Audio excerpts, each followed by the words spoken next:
And we are live. How's everybody doing tonight? My name is Anthony Brian Logan, and you're watching and/or listening to ABL Live.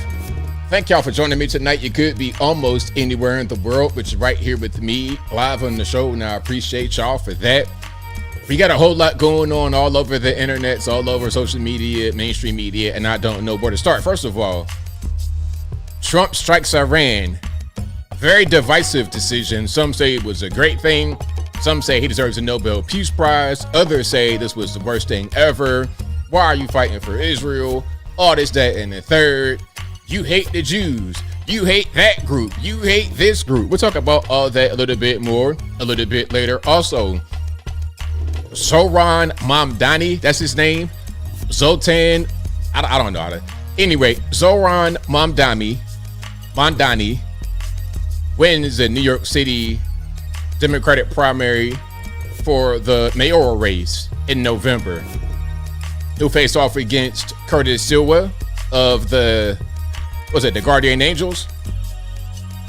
He will also face off against New York City Mayor Eric Adams, because Eric Adams is an independent. But I think, unfortunately, the Democrat, in this case, Zohran, will win, which is going to be a very bad thing. You're talking about a straight up commie becoming the mayor. Hey, free this, free that, $30 minimum wage of $100 million, and the pony, and the train, whatever you want, I'll give it to you. Bernie Sanders. We'll talk about that a little bit more a little bit later. Also, Candace Owens did not like what Trump did too much with Iran, and she made her voice heard on the Piers Morgan show. We'll talk about all those things and more on tonight's episode of ABL Live. And thank y'all again for being here. You guys are the best audience anywhere on these interwebs. If you like what you're hearing thus far, if you enjoy the content in general, please give the video a thumbs up, like the video, share the video, do all that good stuff. That'll help me out tremendously.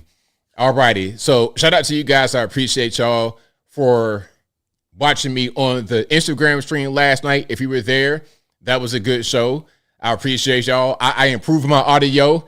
You know, I'm trying to get like the youngins on TikTok. They got the mobile phones with the crazy studio quality audio. I'm trying to get to that particular point with my Instagram setup. So I'm glad you guys were there. If you were there, shout out to you guys who were there on our Friday show, because I couldn't do the Saturday one. If you missed me on Saturday, I'm sorry, but I was out there in Los Angeles. I was traveling. And I put a video on TikTok about my travels. I might put that video on Facebook, Instagram, maybe YouTube, but see how it does on YouTube. Videos like that, I don't know. But anyway, in my video, which you may see in a minute if you've not seen it already, I was talking about going to LA and my experience. I've been to LA before, but I didn't get to experience it. And this time I was able to experience it a little bit. I was able to go down the beach. I really like the beach a lot. The beach was beautiful. Manhattan Beach. I walked down pretty much the whole beach. So if you know about LA, I'm going to tell you what I did. I was in this place called The Point. I guess it's like a food place so you can shop. I went to the Cava right there. So I went down there. I guess that's El Segundo, but it's right on the border of Manhattan Beach. And before I continue, the LA people got mad at me because I was saying that the ghetto was like right by Inglewood and Slauson. And they say, oh, that's not Inglewood. I was like, okay, well, how close is Slauson to Inglewood? 8 blocks away. It's right there. It's like a mile, less than a mile away. For me, that's like a very short distance, but I guess if you're living out there, it's kind of far. But anyway, I'm in this place called The Point. I guess that's El Segundo, but it's right by Manhattan Beach, like right on the border. Anyway, I eat there. I'm chilling, just observing what's going on. Nice area, nice and pretty. And I realized, hey, I'm only about, 30 minutes, a 30-minute walk away from the beach, Manhattan Beach. So I just walked down there, and that was cool. It's funny how a lot of liberals live out there in Los Angeles, and they'll be the ones that say, oh, we can't have a border wall on the southern border. That's racist. That's hateful. You hate Mexicans. You hate this. You hate that. But then I'm walking down Rosecrans, right? In El Segundo, Manhattan Beach. As I'm walking down Rosecrans to go down to Manhattan Beach, On the left-hand side, you got houses, and all the houses were the same as far as they got a garage. They got a big garage in front, two-car garage in front, and then it'd be a small walkway to the front door. And once you get to the front door, it'd be a gate. You cannot see their actual front door at all. Okay, or it'd be a big wall out in front that's as tall as me or taller. I'm 6'3". The gates are taller than me. Yet those very same people will say that you're racist for wanting the border on the southern border, for wanting a wall on the southern border. You're racist, but they got a wall on their house and that's fine. That was funny. That's typical California liberals for you. Not you guys who live out there. You're not a hypocrite like that. If you got a gate on your house and you want a gate on the border as well, that's fine. That's consistent. But if you got a gate on your house, but you don't want one on the southern border, I don't understand. Make it make sense. But anyway, I saw that. I was like, that's interesting. But I get down to the beach, about a half-hour walk, and now I'm in Manhattan Beach. So I walk from that spot, the point, down Rosecrans, down to Manhattan Beach, and I walked down to the pier. I guess that's a pier right there. And then there's some shops right there, kind of off of the beach, but close. The shops were cool. I did get ignored in the Mayoral store, but I expected that because you in a white liberal place like that, you will get ignored sometimes. I've had the experience before where you be in a place and you don't get served. Like if you're in a restaurant in certain parts of the country, not really the South, not kind of sort of, it depends on where you are. But some parts of the country, you go to a restaurant, they're going to ignore you. That can happen in Miami a little bit too, because they feel like you're going to steal or you're not trying to buy because you're black. That's a thing that happens, but not really where somebody may think. Somebody may think, oh, well, you're in Georgia, you're in Atlanta, that's going to happen to you. Nah, not really. In Atlanta, they're cool. I can go to a place that's majority white outside of Atlanta, like Alpharetta. No bad experiences with race. But West Coast, yeah, it'll happen. It was funny. I'm in there with some shorts, right? I was trying to get some shorts because I had just came from filming and I did not go back to the hotel to change.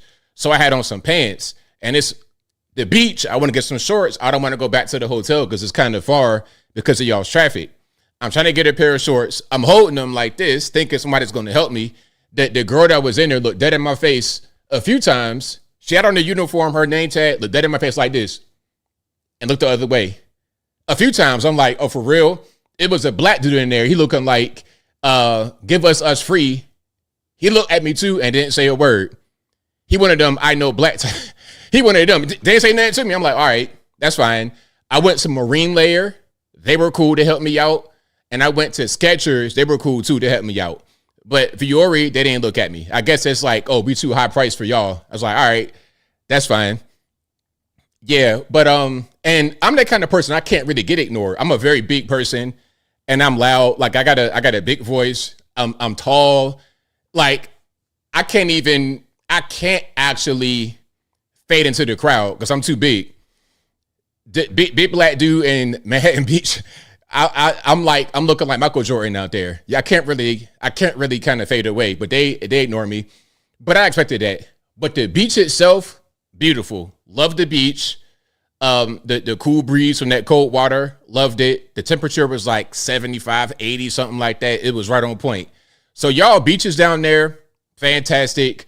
Coming from a beach guy myself, being in Virginia Beach most of my life, going out there was good. Miami beaches might kind of be on the same level, but it's different because when you're in California, you got like higher elevation, you got mountains and stuff, hills. With Miami, it's just all flat land. It's all flat land. But Miami beaches, I mean, it's just something else. You could be at a restaurant and just go out back behind the restaurant. It's a beach. White sand, clear water, amazing down Miami. California is just the rocky terrain, all of that makes a difference. But overall, it was cool. I enjoyed it. HP Benin says $200 for a pair of shorts made in China or Vietnam. It was actually like 80, something like that. It was high, but everything is high in California. I mean, y'all A Uber ride going 5 miles is like $50 bare minimum. Everything is high in California. So I just took it as part of the experience to pay more when I'm in California. And when I want to not pay an arm and a leg for basic things, I'll just go back to where I'm at. Very simple. Very, very simple. Okay. Hubbalone says, I paid $250 for men's Lululemon pants. There's no fly or zipper. That's funny. That's a good one. That is a good one. Ask NW Clip says, in Miami, we have alligators. Hold on. NW Clip says, in Miami, the alligators have gold teeth. It's weird. Hey, man. Everybody got to have gold teeth in Florida in them wicks. Them dreads. You know, you guys have like 2 dreads in their head, and it's like antennas. They got antennas for dreads. It's crazy. But yeah. So I got some shorts though. I got some shorts from Skechers. They look like work pants or something like I'm about to be working on somebody's HVAC. I'm about to be on a USPS route with these shorts on, but it worked because I was just down the beach, so it was fine. It was totally fine. I enjoyed the beach. It was beautiful. I like the fauna and flora, the houses, the terrain with the hill. I loved it. But if you black out there, you pretty much are invisible in my humble opinion, which can kind of work to your benefit because you can kind of be left alone if that's what you want to do. So I enjoyed myself. It was all good. All right. But shout out to you guys. I appreciate y'all. Yeah. They thought I was going to steal, Tony. That's right. I thought I was going to steal, but I've had that experience before. All right. Hold on. Let me see. But I'm reading some of the comments here. Yeah, nah, we not doing no Speedos, man. We doing regular clothes. I'm old school. You're not gonna see. I wish I would be on the beach looking like it's Baywatch or something like this. Ain't gonna be no Baywatch activity going on. We don't do that. All right. Yeah, somebody said black don't crack. It doesn't. Not at all. But shout out to you guys who may be different colors who don't crack as well, because ABL is not a racist at all. Hold on. Bob K MIT says it got so hot that the Great Bridge wouldn't open. What's that? Fire department had to cool it down. That's funny. Yeah, over there by the the green, the bridge over there. What's that? South Battlefield. I used to be over there all the time because right there at the bridge, I used to be able to walk right there because that's right down. If you take Great Bridge and take a right on South Battlefield, it's right there. And you go over that and you hit Cedar Road, all of that good stuff. That's crazy how the bridge wouldn't open because it's so hot. Oh, and the ocean, I didn't get in the water. I don't get in the water at the beach. Not in the USA, because especially not in California. Not in Virginia, not in California. Maybe Miami, maybe. It depends on where I am. Like if I'm in the Keys, maybe if I'm out there. But not in the tourist place, I would not get in the water. And it's cold. But it looked nice. It looked nice, but I don't get in the beach water.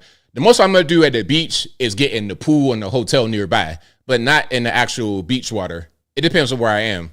Because some of y'all, man, y'all be doing too much. And I almost went to Venice Beach, but Venice, I looked it up. It just had a homeless encampment cleaned up on that Friday before I came. I'm like, nah, I'm good.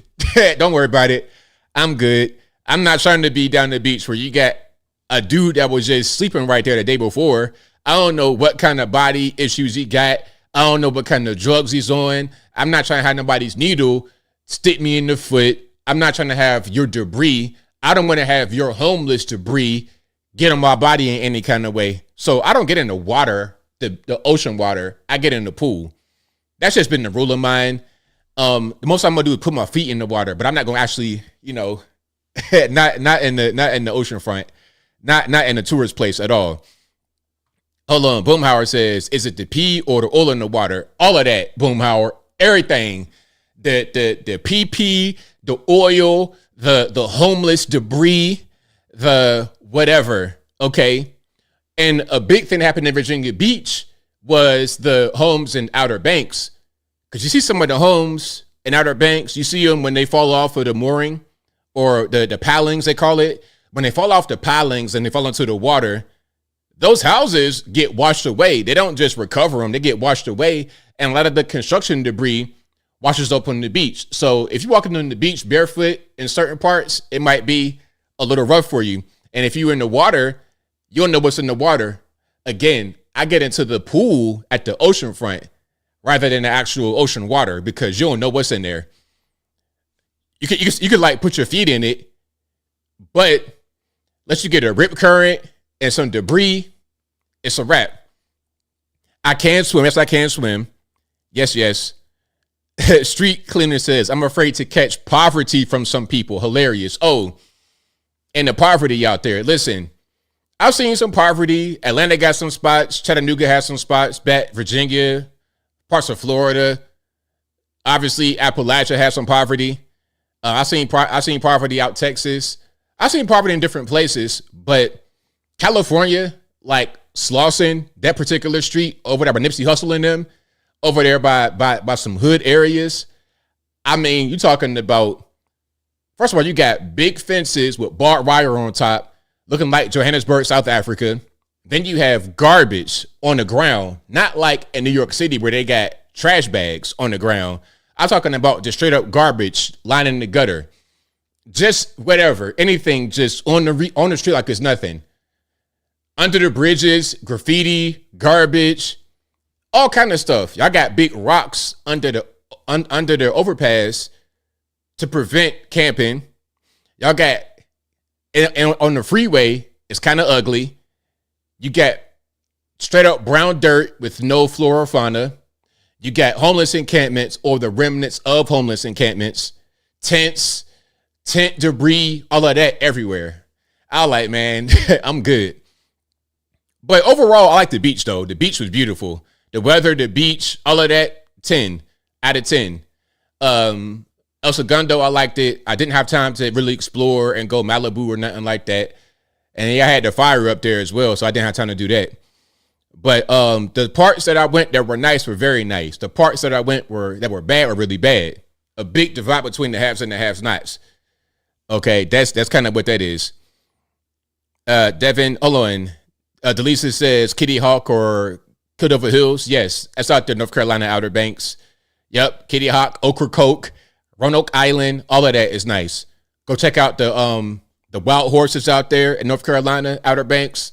Very, very nice. All right, hold on. Ask NW Clip says, it's drug poverty. I don't know about Cali, but in Pacific Northwest, it's all meth heads. It's very sad. They're booting meth and fentanyl, I think. Fentanyl heroin mixes are $5 a pop. Wow. Yeah, that's something else, though. A lot of the drug problem is because of the southern border being wide open, and the drugs are so cheap. So cheap. You could be a full-blown addict for next to no money. People sometimes ask, how are these drug addicts affording this habit? It's cheap. It's worse than crack, because part of the reason crack became so prevalent is because of how cheap it was. Okay. And now you got a worse drug. It's even cheaper. It's destroying people. It's really, really bad. I did not see any riots or aftermath because I didn't go down that way. I didn't go downtown. I was told always to avoid those areas. So I try to stay in the best areas possible. You know, I had to go down Slauson because I was filming out there. But once I left there, I just stayed to, not Malibu, Manhattan Beach chilling. But anyway, Tony says go to San Diego and San Francisco next time. Now, San Francisco, I keep getting mixed reviews. Some say go out there, some say don't. What do y'all think? San Francisco, is that a go or no? And San Diego, I've been hearing about you guys. I've heard a lot of positive things, so that'll be my next stop for sure, San Diego. Yeah, that'll most certainly be the next stop. Boomhauer says the crack game in the 90s was a mess. The crack era, I lived through the crack era. That was a whole different world. That was a whole different world. The violence that came from that, man, it was crazy. It was totally crazy. Okay, for sure. HP Benin says using drugs with unexpected fentanyl is like playing Mind Sweet. That's hilarious. Cindy Lopez says, I grew up in LA County. The area you talked about used to be green and beautiful flowers all over. So sad. Really unfortunate. Really, really, really unfortunate. Yes, Audrey, I was filming. That's why I was out there, because I was filming. And what I was filming should come out pretty soon, but I can't say too much about it because I ain't trying to violate my NDA, whatever that was. But you guys will see it pretty soon. It was cool. All right, it was cool. I met a celebrity. The celebrity was cool. Y'all will see the interaction depending upon how they chop it up. Yeah. So Mayor Post 87 says, do not go to San Francisco, go to San Diego. Heart emoji. Well, there's one vote for San Diego, one vote against San Francisco. So we off to a predictable start. Hold on. JV says, Tucson is 10 times better than California. Please do not tell anyone. LOL. Hey, man, I've heard some mixed reviews about Tucson as well. I've heard some mixed reviews for sure. Summer Sky says, if I go to San Francisco, remember, do not bring anything with you. No luggage, no car. Just bring what you can carry in your pocket. Wow. Yeah, I don't really rent cars when I'm in places like that. I always just catch an Uber or something like this. That'd be pretty much what it is. Yeah. Alrighty. But yeah, it was cool. I got some more trips coming up. But and I'll probably do some more. People are asking me like I should do more like showing where I go when I go there. So I'll give you guys some of that. I'll put up some pictures on my Instagram. And if you're not following me on my social media, please do so. Go to the contact page of the website. I'm going to do that right now. Go to the contact page of the website, anthonyblogan.com/contact-us. There you can find all my social media accounts. You can find my Instagram, my Facebook, and shout out to the Facebook squad. I appreciate y'all. Somebody got mad at the video. I didn't put a copyright claim on it. It's like, how soft? And it wasn't even a bad video.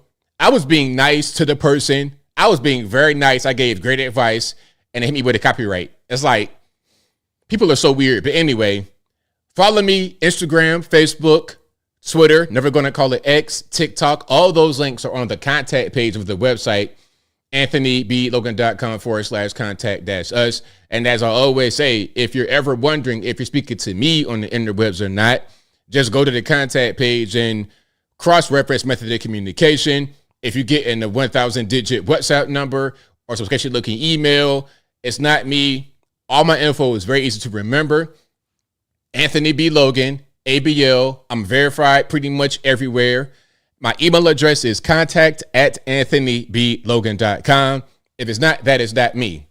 Also, go to the front page of the website, anthonyblogan.com, so you can find articles for each video that I produce. And in each article, I have sources from the left, from the right, from the center, from the politically agnostic, from Democratic, Republican, local, national, international, whatever you want. I got it right there on the front page of the website, anthonyblogan.com. Also, go to patriotpost.us, your best source of news and information anywhere on these interwebs. Their link will always be in the description, or just go to patriotpost.us in the browser. Tell them that ABL sent you. All righty, but we got some more things. Hey, Made in Japan, you know I got you later on, boss. I'll open the call lines up at about, a little later in the show. As soon as it's open, I got you. Just let me know. Just hang in there. All righty, just hang in there. Yeah, I like Texas, Royal, Squishy. I like Texas. I like Dallas, Houston, El Paso was cool. But Dallas is probably my favorite out of where I've been so far in Texas. I like Dallas a lot. One thing about Dallas and a lot of those Western places, they got stuff that's just big for no reason. I mean, entrances to buildings is like 1,000 feet tall. It's like, what is this? Why is this hedge as tall as a skyscraper? I don't understand. But I like it, though. I think it's a cool place. Cool people. Everybody's chill. It's like a younger feel. It's upbeat. They got nice buildings. I like Dallas a lot. Shout out to Dallas. Texas in general, I like you guys out there. You guys got a good thing going on. Do not let the Austinites turn y'all into California Part 2. Keep that California thing contained over there. Okay. Shout out to the good Californians. We ain't talking about y'all. We talking about some of your neighbors that smoke crack all day. Keep that energy over there. Don't let it impede upon Texas. There was a bill about THC in Texas. Did y'all see that about THC? And I think that it was to ban a lot of this stuff, like the weed shop stuff, the THC heavy stuff. And it looked like it was going to pass. And then at the 0 hour, Greg Abbott said, nah, I don't want to sign that. And I think Lieutenant Governor, what's the man named? Dan Patrick, he didn't like that. He was like, well, what's going on? Why didn't you say anything until right now? Because I think this bill is part of the effort to resist Californication of a Texas. I mean, it happened to Colorado with the weed. Remember the weed in Colorado? And I knew that was going to be the beginning of the end. Once you become one of the first places to legalize weed, what happens is you're going to have people that move there who want to smoke weed and other drugs. And then that becomes a culture. And you attract that type of energy. You attract that kind of person. And when you attract that kind of person, your quality of life diminishes. People are short-sighted. They saw, oh, well, weed's harmless. Let's legalize it. But you're not looking at the long-term ramifications of what you're doing. Similar to the Iran strike. We'll talk about that in a moment. But you're not looking at a long-term. Just for principle, you could say legalize it is totally fine. But, okay, look at your city, look at your state in 10 years, 15 years, 20 years after you did that. You're going to see the quality of people start to diminish because of who's moving there and who's leaving there. That is ultimately what happens. Now you got a problem. Now you got crime. Now you got poverty. Now you got drugs. Now you got all these things that used to be considered normal in California only, but now you got it in Colorado. Now you got it in Texas. Now you got it in Arizona. Now you got it in Idaho, places like this, because of the Californication happened to your state. You're going to get a lot of money, people that have wealth from California, but also some of their neighbors who are into the negative things. We want the good California, not your, if you're going to take any Californians, we want the good ones, not your crack smoking, meth smoking, non-productive neighbors. Like South Africa. Okay, we want the whites that are self-sufficient and can get things going, like the ones that live in a place called Orania, which is an all white only place in South Africa. We want those people to come to America. What we may get is the white trash South Africans that sit around all day and chain smoke and complain about not being able to work because of X, Y, and Z reason. We don't want them. We want the productive whites, the inventive whites, the nation building whites. We don't want the crack smoking, meth smoking people. But anyway, I'm going down a rabbit hole, so I digress. If you like what you're hearing so far, please give the video a thumbs up, like the video, share the video, do all that good stuff. That'll help me out tremendously. Cannabis shops everywhere now. That's right, NDRN, everywhere. It exploded because I saw it coming, because once you just do one thing and open that door, the door is open. Once you open the door, it's open. Now, okay, now that door is open, where's the next door to open? We've accomplished that goal. Okay, cool. Now, what are we going to do next? What's going to be the next progressive thing that we accomplish after we allow weed to permeate a particular place? How about meth? How about crack? How about shrooms? How about MDMA? How about whatever? The Puff Daddy drugs, the pink coke. How about all of that? Why not? Why stop it right here? Lisa says, who's this Liver King? Well, Liver King was a guy that was popular on social media maybe a few years ago. Maybe like, I don't know, how long ago was that? Maybe like 4 years ago? I don't even remember. He was popular for a while on social media, and I guess he's not anymore. And he started to just crash out and do weird things. I saw that. I almost did a video, but I'm like, man, don't nobody care about that for real. Who cares about that guy? But anyway, I think his whole thing, Liver King's whole thing was, I'm going to be healthy and promote a healthy lifestyle, and all I'm going to do is eat like raw liver and stuff like this. But really what he was doing was just shooting steroids in his hind parts to look like an action figure. You're looking like He-Man, the HGH smuggler. That's what you're looking like. Anyway, I am reading the chat. A-Dot, I got you, boss. Don't need to worry about it. I promise I got it under control, but thank you. Janine says, have I got my 1 million plaque yet? No. They still got me on probation because I said something about Trump in 2020 they didn't like. I didn't even say anything. All I did was just play his stream when he was talking about the election being stolen in 2020. And for that, I got a warning on my channel, and it has been lifted about a year ago. And they said that I'm still on probation for the year. And then after that, they're going to review my channel and see if I'm worthy of getting the gold plaque. So we'll see. Whenever they get it to me, y'all will be the first to know. But for right now, I don't know nothing. Okay. Samantha says, hey, Candace is offering $10,000 for whoever is paying $1,000 a pop for negative content against her, Tucker, etc. You know what? Let's start there. I do have that queued up already. I do have that video queued up. I had it for later in the show, but I'm going to go ahead and play it right now. Okay, I'm going to play it right now. And I guess we could just play this before we get to the Iran situation, because it kind of leads into it. Because a lot of what she's been saying lately is because she's mad about Trump bombing Iran. Okay, let's just play some of this. So, again, the person, I can't remember your name, I'm sorry, says that Candace Owens is offering a $10,000 bounty to whoever can identify the people who are being paid to make negative content about her, Tucker, and others who are against the Iran bombing. Okay, let's check this out right quick. And RIP in advance to the headphone users. Let's let it rock. Reached out and said that people are being offered money to make anti-Candace and anti-Tucker videos, up to $1,000 for a micro influencer. That's a lot of money. This person has got to have a lot of money, whoever's behind this. And so today we did something because we're so interested, is we put a bounty out, $10,000 for an influencer that got paid, a micro influencer. Don't care if you're micro. You email tips@CandaceOwens.com and show us the concrete email of who paid you to make a video about me and Tucker and to say that we must be funded by Qatar, because that's the disinformation campaign that's happening right now. And we'll give you 10K, no questions asked. I don't care if you already made the video. We will not ever reveal your name. You can go on and live your life. Okay. Promise that somebody.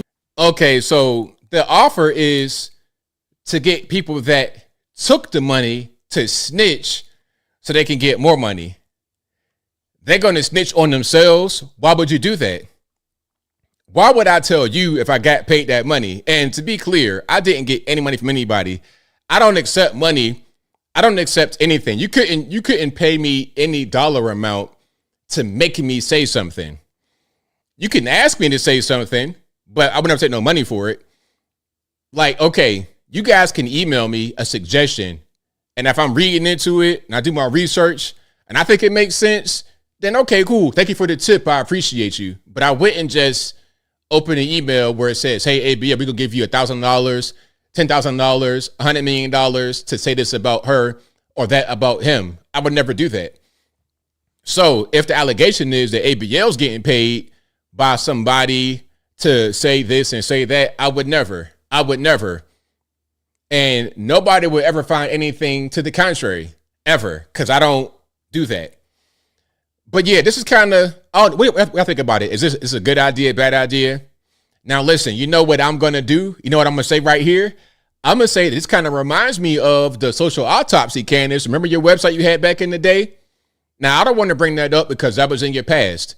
But way back in the day, many moons ago, I'm talking like over 10 years ago, Candace Owens, when she was very young and dumb, had a website in which you could do this same thing. You could tell on people that said certain things on the internet that were negative. It was like the same kind of thing. Now, I say that was in your past. Let's leave that in the past. But this is kind of similar to what you did back then. So is it in the past or isn't it? I'm not saying it's a good thing to get paid to make negative content about someone. But if you want to get away from the past, if you want to distance yourself from social autopsy, then this does not accomplish that goal, in my humble opinion. But yeah, who do y'all think is getting paid to say negative things about Candace Owens and Tucker Carlson and everybody else? Is it like a certain kind of clique of people?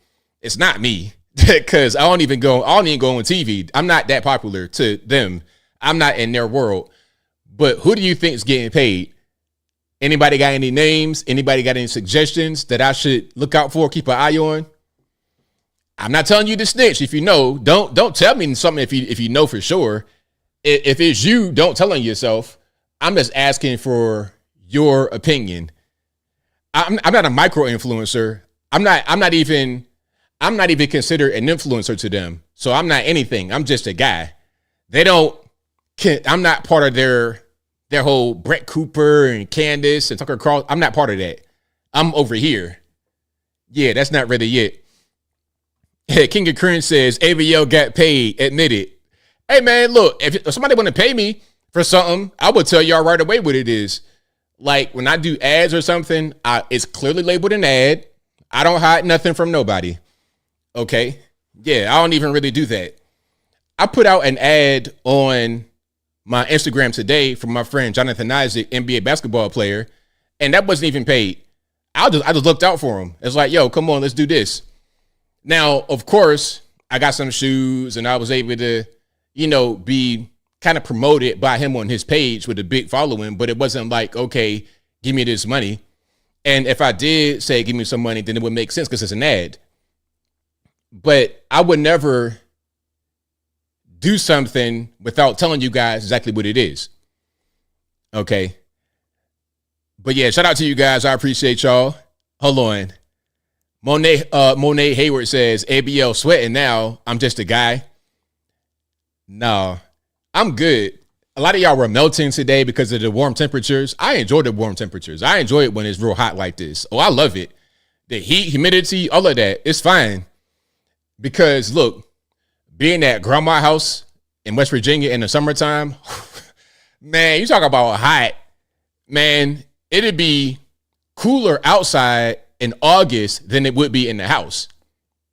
Man, that fan ain't it. Look, you have maybe one AC unit. Sometimes it won't no AC in there.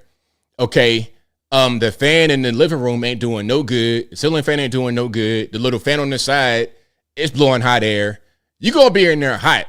And if you're not used to that type of environment, you're gonna be in there sweating bullets. So me, when it's warm like this, it's fine. In my house right now, it is 77. And I'm good. A lot of y'all will be sweating bullets right now. Okay. Revstar says, go to Africa then. Africa? Go back to Africa? That's where I got to go? That's where I got to go back to Africa? Where am I going? Let me know where I'm going. Give me a random country. Gam Catches Up says, I cut the lawn today. It was a sweaty one, but wait till August. Oh, yeah. August is when it really hit. That's when it really hit. Yeah. Yeah. If I'm cutting grass, I'm going to go out there early. Like at least 8 a.m., 9 at the latest. I'm not trying to be cutting grass by like 12 noon, 1 o'clock, 2 o'clock. That's just unnecessary for no reason. Unnecessary. All right. Nico Giorgio says, hey, ABL, I just saw your LA TikTok video. Can't wait to hear the rest of the story. Hey, man, whatever you want to hear, man, you can ask me. Any questions, you can leave them in the comments. And what I probably would do is I'll respond to your comment in a separate video on TikTok. Yeah, that's probably what I'll do. Because I've not done that yet. David says, anything above 85 is too much for me. Anything above 100 is getting a little bit ridiculous. But 90s, I'm okay. It's okay. If I got humidity, but in Arizona or something like that, I'm good. Never mind. Boomhauer says, I've been out Chesapeake Bay and in my boy's house with no AC and the windows open in the summer. Hey, man, that right there, hot. You got that humidity and it's already, the temperature is high, humidity is high, everything is high.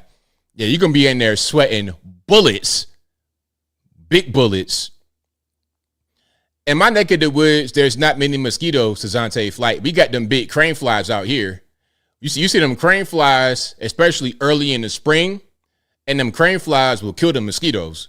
So we don't have mosquitoes out here, actually. Now, back in Virginia, oh, Lord, the mosquitoes, pfft, it's like you in Jamaica somewhere. You need to have a mosquito net. I told y'all before, I'm outside of my school back in the day, Churchland High School. If you know about Portsmouth, if you know about Churchland, it's right there by this place called Craney Island. That's an old Navy dump. I don't know what's back there on Craney Island, but it's something, a bunch of stuff. Anyway, You got a dump right there, and you're pretty much in a swamp. When I was in that school for a little while, I would see black mold in the ceiling, and they said it was sinking at one point. And if you look at the school, it's kind of like that. You could tell that the foundation is a little bit sunken into the ground unevenly because it's a swamp, basically. They dug out a swamp, and they put some houses right there. That's called Churchland, Portsmouth, Virginia. But anyway, we out there for a fire drill, and you could see the ground just, it's like it was rain coming from the ground. Like it was raining from the ground up to the sky, and it was all mosquitoes coming up. My arms and everything was totally covered in bites. I still got some bites, like you can't really see it, but right here you can see that one. It's like a chicken pox. Right there, that's some bites from back in the day. My arms are totally just multicolored because of all the bites. But out here, it's not like that. It's cool because we got them crane flies, and it's not really the kind of environment. It's not a swampy environment, so it's fine. But anyway, let's keep on going with Candace Owens. I'm getting way off track. Now, here she is on Piers Morgan talking about not wanting to let her kids go fight and die for Israel. Under the Uniform Code of Military Justice, Article 90, dishonourable discharge can result in forfeiture of all pay and allowances up to 5 years confinement, which is a pretty heavy penalty to pay. Yeah, I'd want my kids to go to jail before they fought for Israel. I'll say that honestly. Okay, I would. I have 3 sons, and I'm going to be honest with you, Pierce. I'm glad you told me that consequence. I'd take that consequence any day to them being sent back over in a coffin because they died for Israel. So. Okay, but I think the one thing you're missing, look, I come from a big military family, a lot of military in my family, and a lot of people fighting wars on behalf of the United States are not doing it because they think Bibi...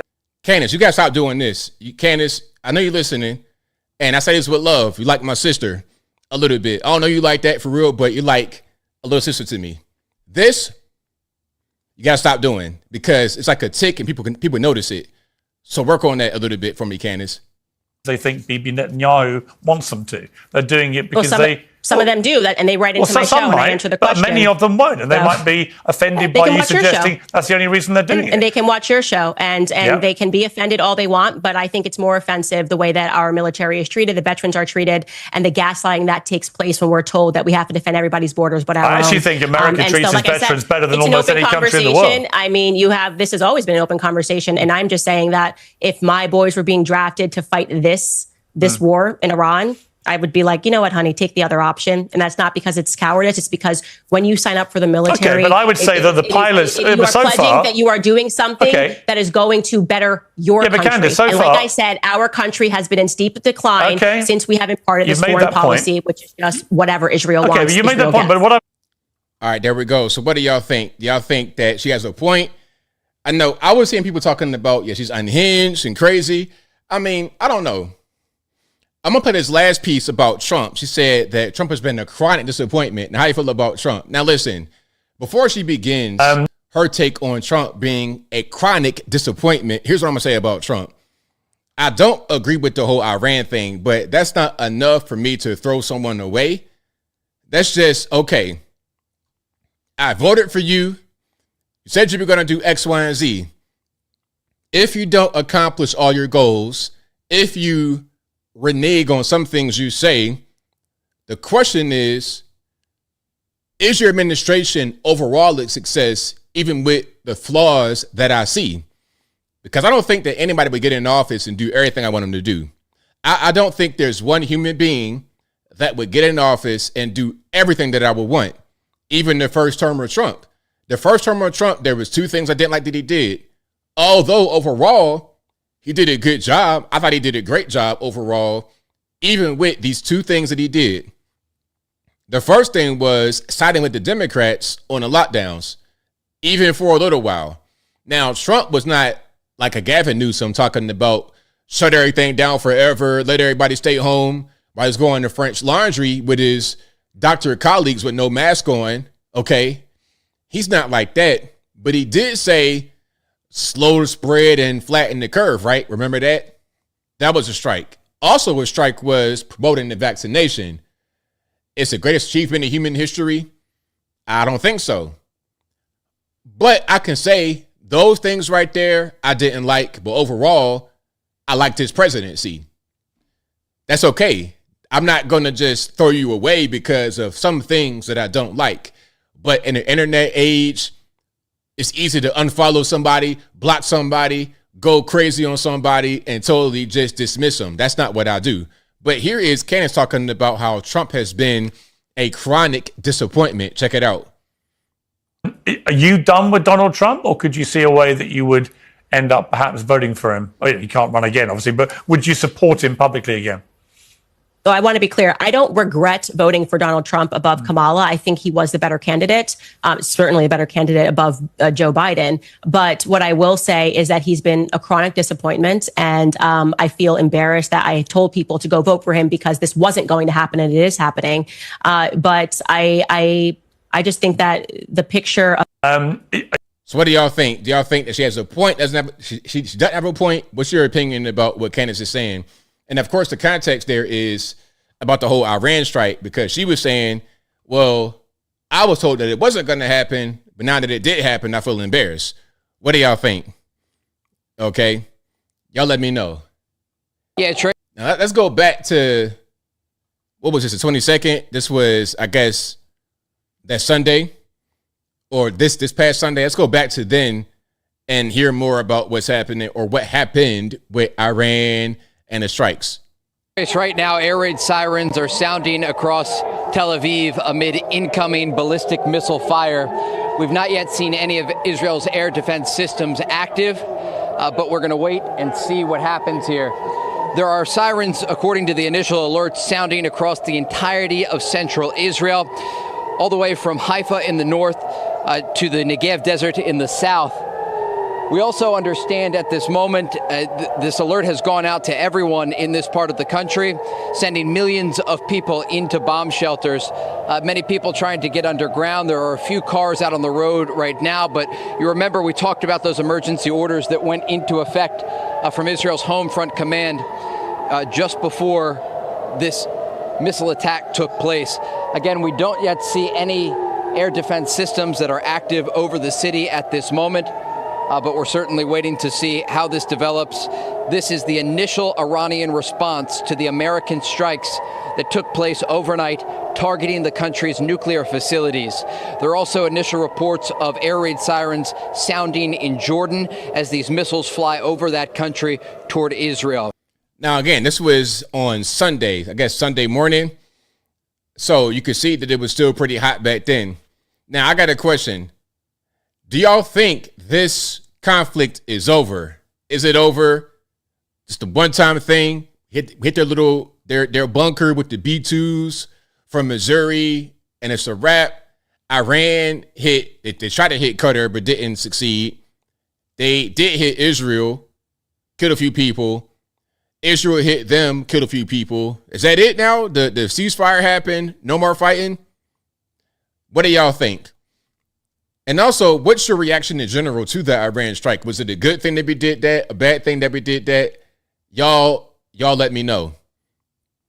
Y'all let me know. Hold on. Leslie says, what did ABL say Candace shouldn't do? I'm not quite sure what you mean. I'm not quite sure what I said there. All right. B. Gatlin says, will never be over. Shaquille Oatmeal. Leslie, nope. Polka Dot says it's a wrap. Eddie B says, heck no, it's not over. Keith says, 1,000-year war, not over. Yeah, that's what I'm saying. Like, what I was saying from the beginning, and I don't know why I got any kind of kickback. My thing is, how are we going to stop them from fighting over there? They've been fighting since the beginning of time. Since the beginning of human history, they've been fighting right there. The Mesopotamia, all of that in that particular region, Persia, all of that, they've been fighting since the beginning. The Phoenicians, all of them are right there in that particular neck of the woods. It'll never stop, because you got all the different kind of Islam. You got Christians out there. They getting attacked every day. You got foreign interests. You got, of course, the oil, the gas. Everything is right there.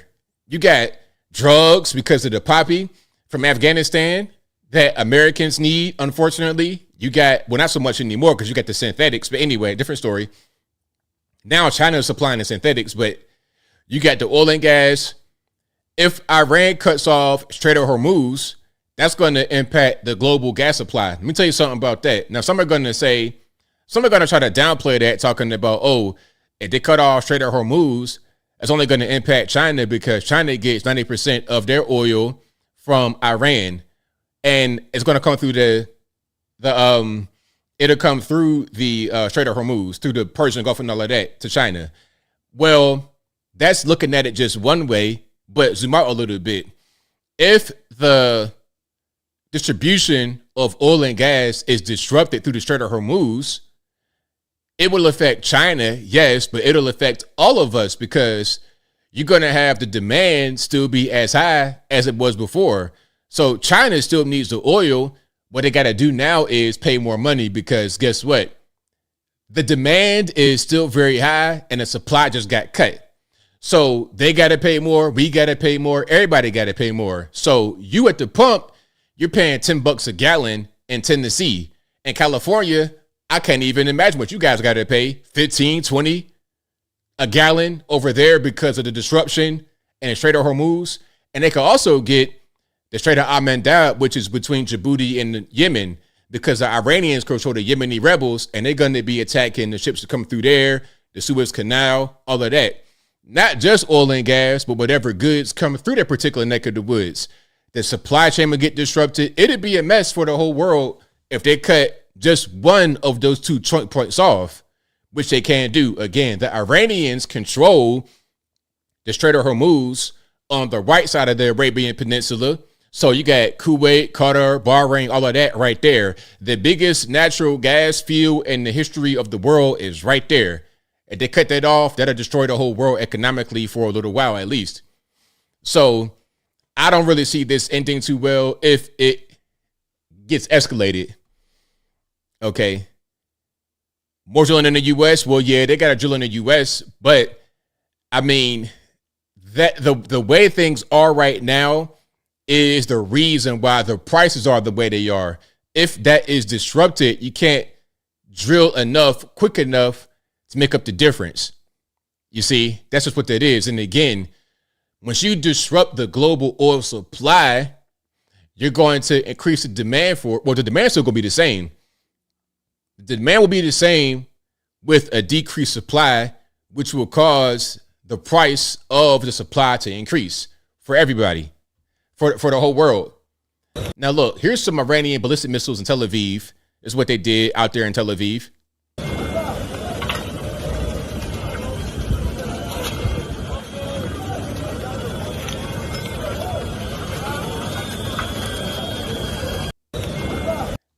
And, you know, that's pretty rough out there. Again, that's Israel. That's Tel Aviv, Israel. Now, here's Vance talking about how tactical the strike was over on NBC with Kristen Welker. Is the United States now at war with Iran? No, Kristen, we're not at war with Iran. We're at war with Iran's nuclear program. And let me just say, Kristen, that we're incredibly grateful and proud of the American Air Force pilots who did an incredible job last night. The operation was really extraordinary. These guys flew from Missouri. They didn't land a single time. They dropped 30,000-pound bombs on a target the size of a washing machine, and then got back home safely without ever landing in the Middle East or ever stopping other than to briefly refuel. And of course, they did that in the air. So it's really an incredible operation, a testament to the power of American military. And I think what shows what can happen when you have that great American military in the hands of capable presidential leadership. What we did is we destroyed the Iranian nuclear program. I think we set that program back substantially, and we did it without endangering the lives of the American pilots. That's an incredible thing, and I think we all should be proud. Whatever our politics, we should be proud of what these guys accomplished. A very, very high impact mission under a lot of pressure. All right, there we go. So that's JD Vance talking about the strike. He says, we're not at war with the Iranians or Iran. We're at war with the nuclear program. Now, do you think we were able to actually demolish the program, to stop the program, to obliterate it? Is it over with? there was a report that came out that leaked, allegedly, that said all we did was just disrupt it for a little while, like a few months, set it back, and they're going to rebuild. Now, I don't know how soon they're going to rebuild, but I think they will be able to rebuild. I guess it's just a matter of time, right? It's just a matter of time. We'll see what happens in the future. Now, here's Qatar, or Qatar, however you want to pronounce it, responding to the attack on them. Because remember, after Israel hit Iran and then we hit Iran, the Iranians hit Qatar, or they tried to hit Qatar because it's a U.S. military base right there. All of the attacks from the Iranians were intercepted by the Qataris or the U.S. military base. They were all intercepted. But either way, Qatar says, well, look, this was still an attack on us, so there might be a problem. The state of Qatar condemns in the strongest terms the Iranian missile attack on the Qatari Al Udeid airbase. This attack represents a flagrant violation of Qatar's sovereignty and contravenes the principles of good neighborliness and an assault on international legitimacy and international law. The state of Qatar affirms that it reserves the right to respond in accordance with international law and in proportion to the nature and scale of this attack. First, regarding the nature of the response, this is a sovereign matter. As you know, it is currently under discussion at the highest levels. However, as we have emphasized, the state of Qatar reserves the right to respond in accordance with the international law and in a manner commensurate with the scale and nature of this attack. All right, there we go. So again, that's the Qataris responding to the U.S. air base strike by the Iranians. Again, the Iranians did not successfully hit them, but they did launch missiles at them, which were all intercepted. So there's so many different people, different groups, different currents, different kinds of Islam, the Wahhabi, the Shia, the this, the that. It's a whole lot going on all over there. And again, as we said earlier, the fighting will never stop. It has always happened in that particular region of the world. Now, let me go here. This was them celebrating in Iran over the Israelis. Also kind of a protest against USA-Israel. Marzia, we are in Tehran's Enqilab Square. Well, this has been the vantage point for all of the gatherings in support of the leader of Iran's Islamic Revolution over the past days. You've seen immense crowds gathering in this venue, and today a jubilant crowd has gathered. The entire square is full of people, residents of the Iranian capital, Tehran, that have come out not just to express their joy at the victory of the Islamic Republic of Iran against the Israeli regime, but also to express their support for leader of Iran's Islamic Revolution, Ayatollah Sayyid Ali Khamenei. Now, this is probably even more important than the victory of Iran's Islamic Revolution, because you see people from all walks of life, Marzia, who are here, and they are all chanting the same slogan, that our leader is Ayatollah Sayyid Ali Khamenei. Interestingly, so look, this is part of the reason why I said that you shouldn't, which they didn't, it would have been a bad idea to hit Ayatollah Khamenei, because that's a spiritual leader. You would have hit him, that would have been a big problem. That would have been a really, really, really big problem. So I'm glad it didn't do that. But you can see they're out there in the streets. There are people that say that Iranians support this, but I saw one Iranian guy talking about they supported the strikes from Israel, but the guy who was speaking was like an American, basically, or a Canadian living in Toronto, something like that. He was not out there in Iran. He was somewhere else. So your perspective is different if you're not in the country, in my humble opinion. That's just my humble opinion. Now, they arrested 11 Iranian nationals in the USA. The Department of Homeland Security says Yusuf Meridano had been living in the United States illegally for nearly 8 years since U.S. officials determined he lied on a visa application. On Sunday, just 4 months after the Iranian foreign national was added to the U.S.'s known or suspected terrorist list, he was arrested in central Mississippi. He's now in ICE custody pending removal proceedings, and he's not alone. Over the past 48 hours, ICE officials have arrested 11 Iranian nationals spanning 8 states nationwide.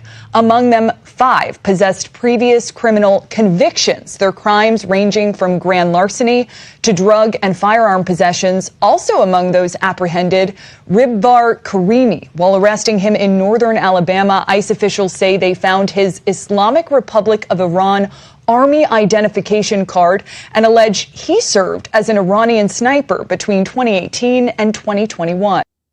The Department of Homeland... All right, there we go. So look, sleeper cells are a real thing. And when you had the border wide open for, 4 years, wide open like it was nothing, not just those who had a visa and overstayed it, but the border literally being wide open. I was saying that back then. It's like, they find guys from the Middle East, white guys from Canada, Chinese, a lot of Chinese. That's the biggest group beyond the actual Central Americans. So if you coming from Central America, it's right. You could pretty much walk across from your country, but the Chinese, they got to fly over here. It's a bunch of money involved. But also you getting some Syrians, Iranians, you getting some potential terrorists.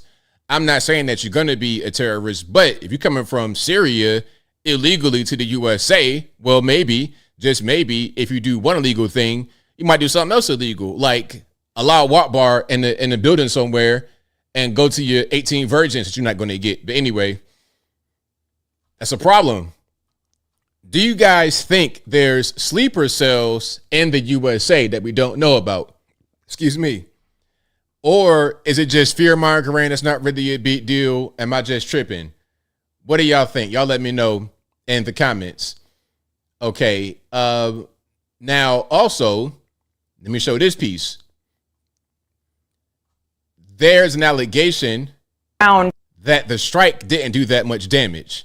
Now, there was a leak that came out, apparently, and the official word from the Israelis, the Iranians, and the USA is that the attacks did do massive damage. But what I have not heard, and maybe you guys have heard it, I have not heard that we actually got what we wanted, which was the enriched uranium. We need the enriched uranium, because that is the key component to making the nuclear weapon. If we didn't get that, then what did we actually do? We damaged the facility. Okay, that's fine. But did we get what we wanted is the question. But let's see some of this.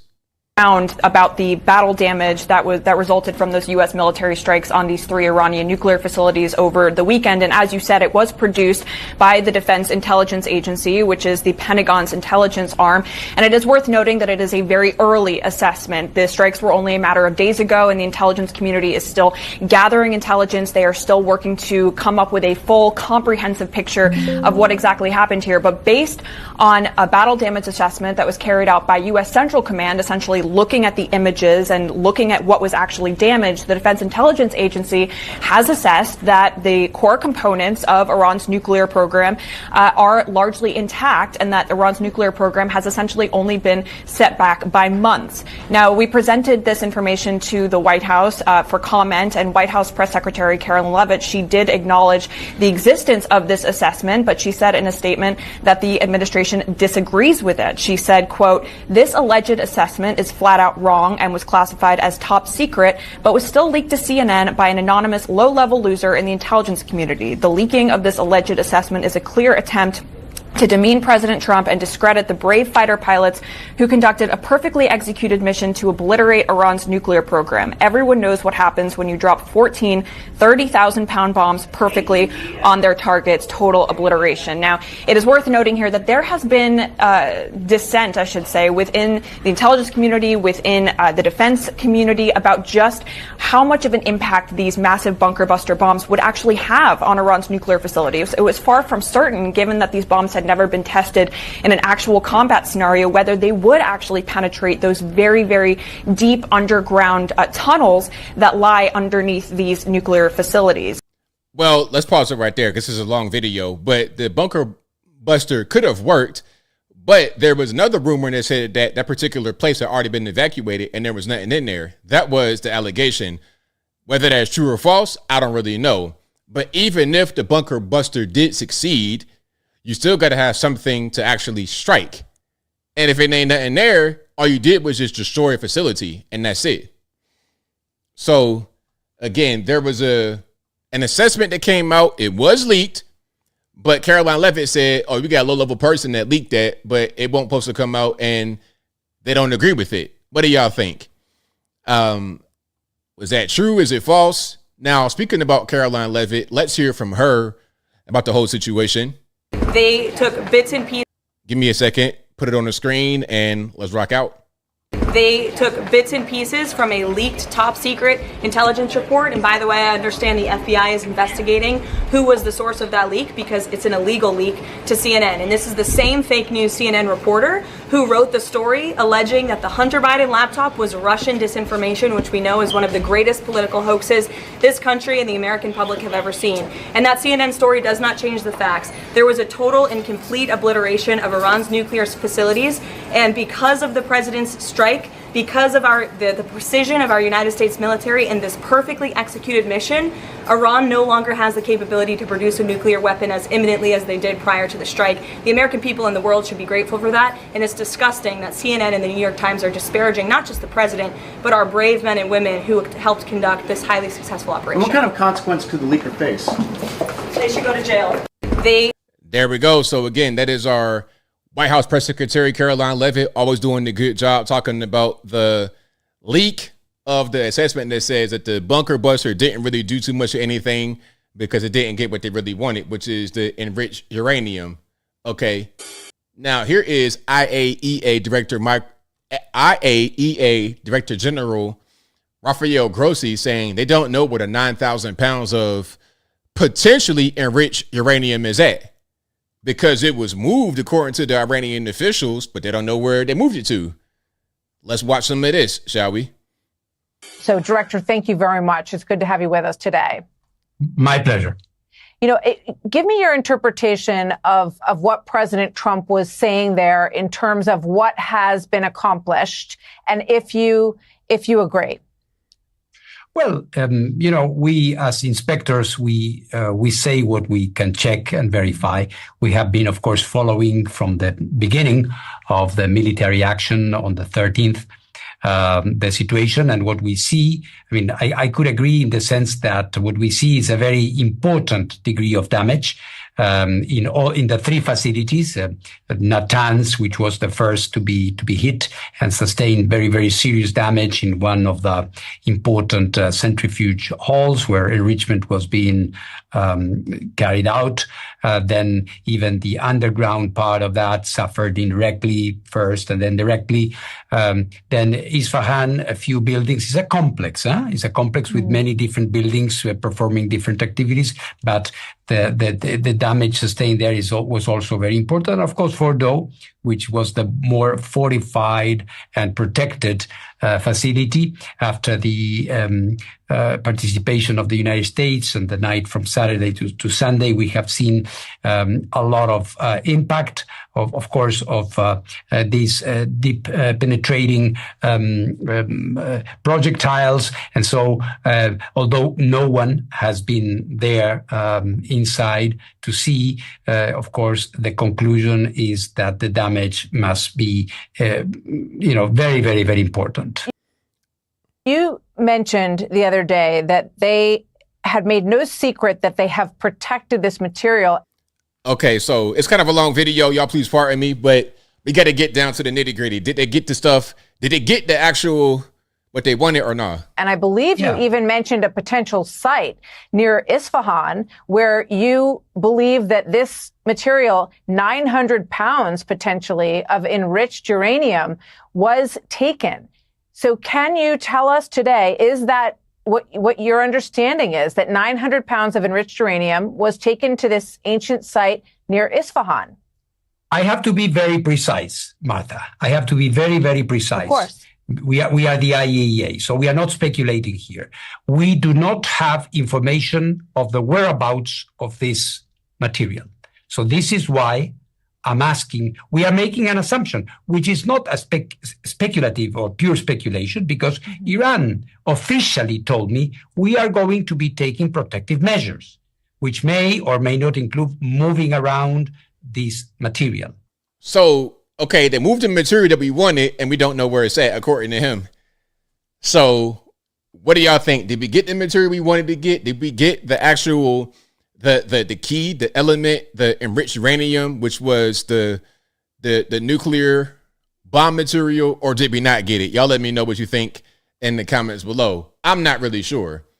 I'm not really sure that we did. Okay, now where are we going here?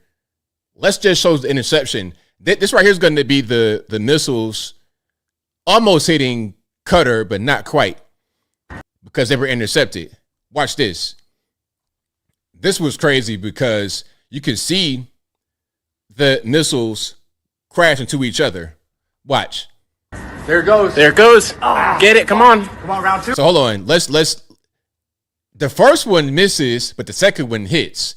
And you're going to be able to see the two missiles miss each other, and then the second one's going to connect. There it goes. There it goes. Get it. Come on. Come on, round two. Round two. Got that round one. 2. Let's yes!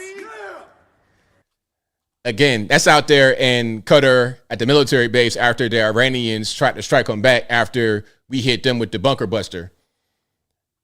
So shout out to them. Shout out to the missile interceptions. All righty. Now, here's Trump at NATO. Did you guys see that? Qatar. You know what I'm talking about. Over there, the oil people. Now, look. This is going to be Trump at NATO. And I can't even really describe it. You guys just got to watch. You guys got to see this if you've not seen it already. All right, let's go ahead and let it rock. I mean, we may do papers on it, Marco. Maybe we're going to do papers. I don't even know if you need them. They're not going to be fighting each other. They've had it. They've had a big fight, like two kids in a schoolyard. You know, they fight like hell. You can't stop them. Let them fight for about 2-3 minutes. Then it's easier to stop them. And then Daddy has to sometimes use strong language to You have to use strong language. Every once in a while, you have to use a certain word. I think we have to join the other side. I mean, we may do. All right, so you guys heard that. Every now and again, Daddy got to use strong language. Now, I got to make sure I'm saying the right thing here. Hold on. This is Secretary General of NATO. Okay, this is him. So it's not like a U.S. official or something like that. This is the Secretary General of NATO saying, hey, sometimes Daddy's got to use, certain kind of language. That was very interesting for him to say that, for him to call Trump Daddy on TV in front of people. But hey, no judging here. I guess maybe he saw that Trump took on the paternal role to make things go a certain kind of way as it relates to NATO. Because let's be honest, when it comes to NATO, who's the big dog? Who's in charge? Is it anybody over in Europe, or is it the USA? It's the USA and Europe. It's like, you got a lead singer of a band, and then you got a support. The supporting cast, they're very important. So none against my European friends. Shout out to the Europeans. I'm just saying, we all know who the star is. It's Destiny's Child, and we're Beyonce. It is what it is. Shout out to Kelly. Nothing against her, but anyway. Now, here he's being asked at NATO about the daddy comment. Let's watch. From Sky News. Mark Rutte, the NATO chief, who is your friend, he called you daddy earlier. Do you regard your NATO allies as kind of children? No, he likes me. I think he likes me. If he doesn't, I'll let you know. I'll come back and I'll hit him hard, okay? No? But he did it very affectionate. Daddy, you're my daddy. Do you regard your NATO allies, though, as kind of like children, and they're obviously listening to you and they're spending more, and you're obviously appreciative of that, but do you hope that actually they're going to be able to defend themselves, defend Europe on their own without... I think they need help a little bit at the beginning. From Sky News. All right, there you go. So to answer her question, I think that we see our NATO allies as kind of like children, not in a disrespectful way. Again, if you're over there in Europe, shout out to you. But we all know who bringing home the bacon. We know who the big dog is. We know who's in charge. It's simple. Like, you go over to the West, that part of the world, you know, okay, it's China and Russia. They're going to be the ones in charge. In the Middle East, some of them, they got power because they got the oil. But the superpowers over there is China and Russia. Everybody know it. When Xi Jinping says, okay, Thailand, Cambodia, etc., you got to do X, Y, and Z, it'll be hard for them to resist because China's the big dog. That's just the way that humans are. There's going to be hierarchy. So shout out to, somebody said call Maury. That's hilarious. Shout out to my man over at NATO. Now, here's AOC escorting Mahmoud, the guy from Colombia who got locked up because he was rabble-rousing on campus with a green card, which is crazy. But here she is escorting him out of ICE custody. It's funny how you are a U.S. elected official and you are helping people who are not here legally, or pardon me, they're not citizens and they're doing things to disrupt this nation. Let's watch this.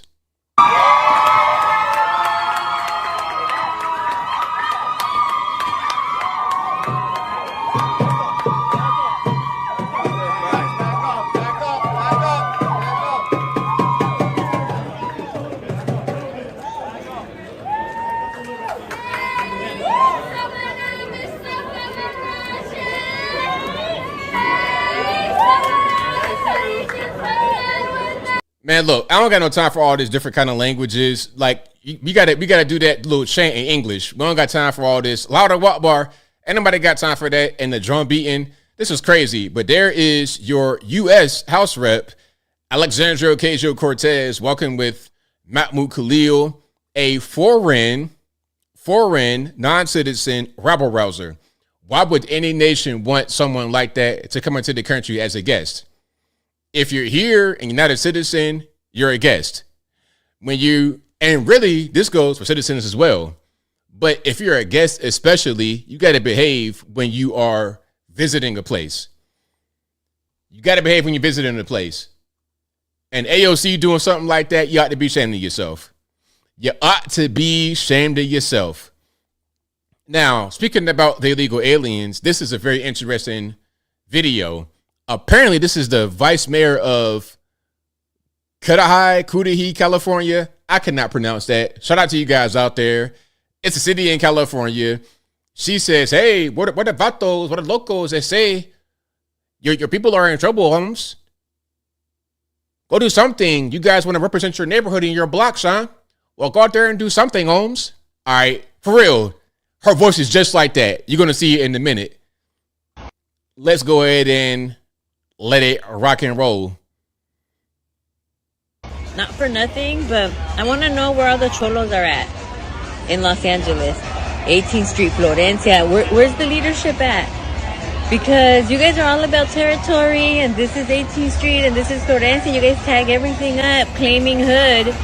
And now that your hood's being invaded by the biggest gang there is, there ain't a peep out of you. It's everyone else who's not about the gang life that's out there protesting and speaking up. We're out there like fighting our turf, protecting our people. And like, where you at? Bien calladitos, todos los chulitos. I'm like, dude, they're running amok all up on your streets and in your city. And peep, when the big gang guns come in, nothing but like quiet, and we're out here, the regular ones that have never been jumped in, out here calling things out trying to organize people, trying to do the thing. So don't be trying to claim no block, no nothing. If you're not showing up right now, trying to like help out and organize, I don't want to hear a peep out of you once they're gone, trying to claim that this is my block. This was not your block. You weren't even here helping out. So whoever's the leadership over there, just fucking get your members in order. Alrighty though. Okay, again, the vice mayor of Cudahy, California, saying, hey, vatos, you guys are not here, eh? Come on, because your people are being harmed by ICE, eh? Come on right now. You got to come to your block. You guys want to beat hood? Come on, come back to your hood and show up for these guys. The biggest gang there is. Like, all right, man. Like, what is this? Like, American Me? These crazy movie star LA gangbanger accents, man. You better go ahead. But anyway, but look, check it out. What you shouldn't be doing is advocating for these criminals to engage in more criminality. You understand? If people are here illegally, then it is what it is. It is what it is. And you're cholo, whatever you call them, homies, they need to get locked up too. Criminals terrorizing people, especially black people in LA. I'm not trying to hear nothing about no criminals. Why would I want to put them on the pedestal for any kind of reason at all? All right. So yeah, shout out to her. And they come up for your people, homie. They come up for your people. Come on, you guys want to claim hood? Come on, trollos. Hey, in a year, I'm gonna have my LA Mexican gangbanger accent down pat. I'ma sound like Lil Puppet from American Me. I'ma sound just like that. But anyway, now to those who say, "Oh, ABL, you hate Mexicans, you picking on Mexicans." First of all, I love Mexicans. I love them. The Guatemalan Mexicans, all of them, they good people. They don't be paying. Look, they mind their business. They go work. They chilling. They got good food. But if you're going to be a criminal or here illegally, you must be held accountable, because if I'm a criminal and I do something illegal, I get locked up straight away. Big rocks, little rocks. You get that big tall black guy right there. He did it. Get him. So if I have to be subject to that, if we as Americans, whether we black, white, Puerto Rican, the Cannon Stripe, must be subject to that, then you will as well. I don't care if you're Mexican, so what? You want to be in America? Okay, well, be in America. But to prove that I'm not just picking on the Mexicans, here's a black woman from the Caribbean, because some of them might be a little bit questionable, not here legally either. All right, let's watch this. So my Caribbean cousin, allegedly, ICE is on the move in Brooklyn.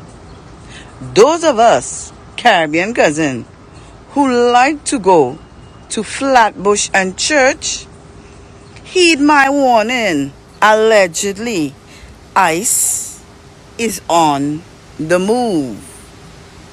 Those of us, Caribbean, who do not have proper documentation and living in Brooklyn, stay away from Flatbush and Church. Those of us Caribbeans who take the dollar van in Brooklyn, who drive the dollar van, all you, heed my warning. Stay off of the dollar van. Stay away from Church and Flatbush. My Caribbean cousin, ICE is on the move, allegedly. All right, there we go. So you got the Caribbean lady. Call me now. I couldn't resist. But yeah, hey, she's saying, yo, check it out. ICE, they on the move in Brooklyn. They're looking for you too. It don't matter if you black, white, Puerto Rican, Cannon Stripe, green space, alien, whatever. You're here illegally. All right, well, look, you might get caught up. And go back to foreign. Now you a foreign now. Ain't no more foreign. You better go back to over there. Okay. And now I got no foreign no more. Hey, I want a Jamaican accent, the Caribbean accent, and I want my Mexican, LA, Southern California Cholo accent as well. I want those to be perfected by this time next year. Okay, so yeah, shout out to her. Hey man, look, if you're here illegally, man, just get it together. That's all I got to tell you.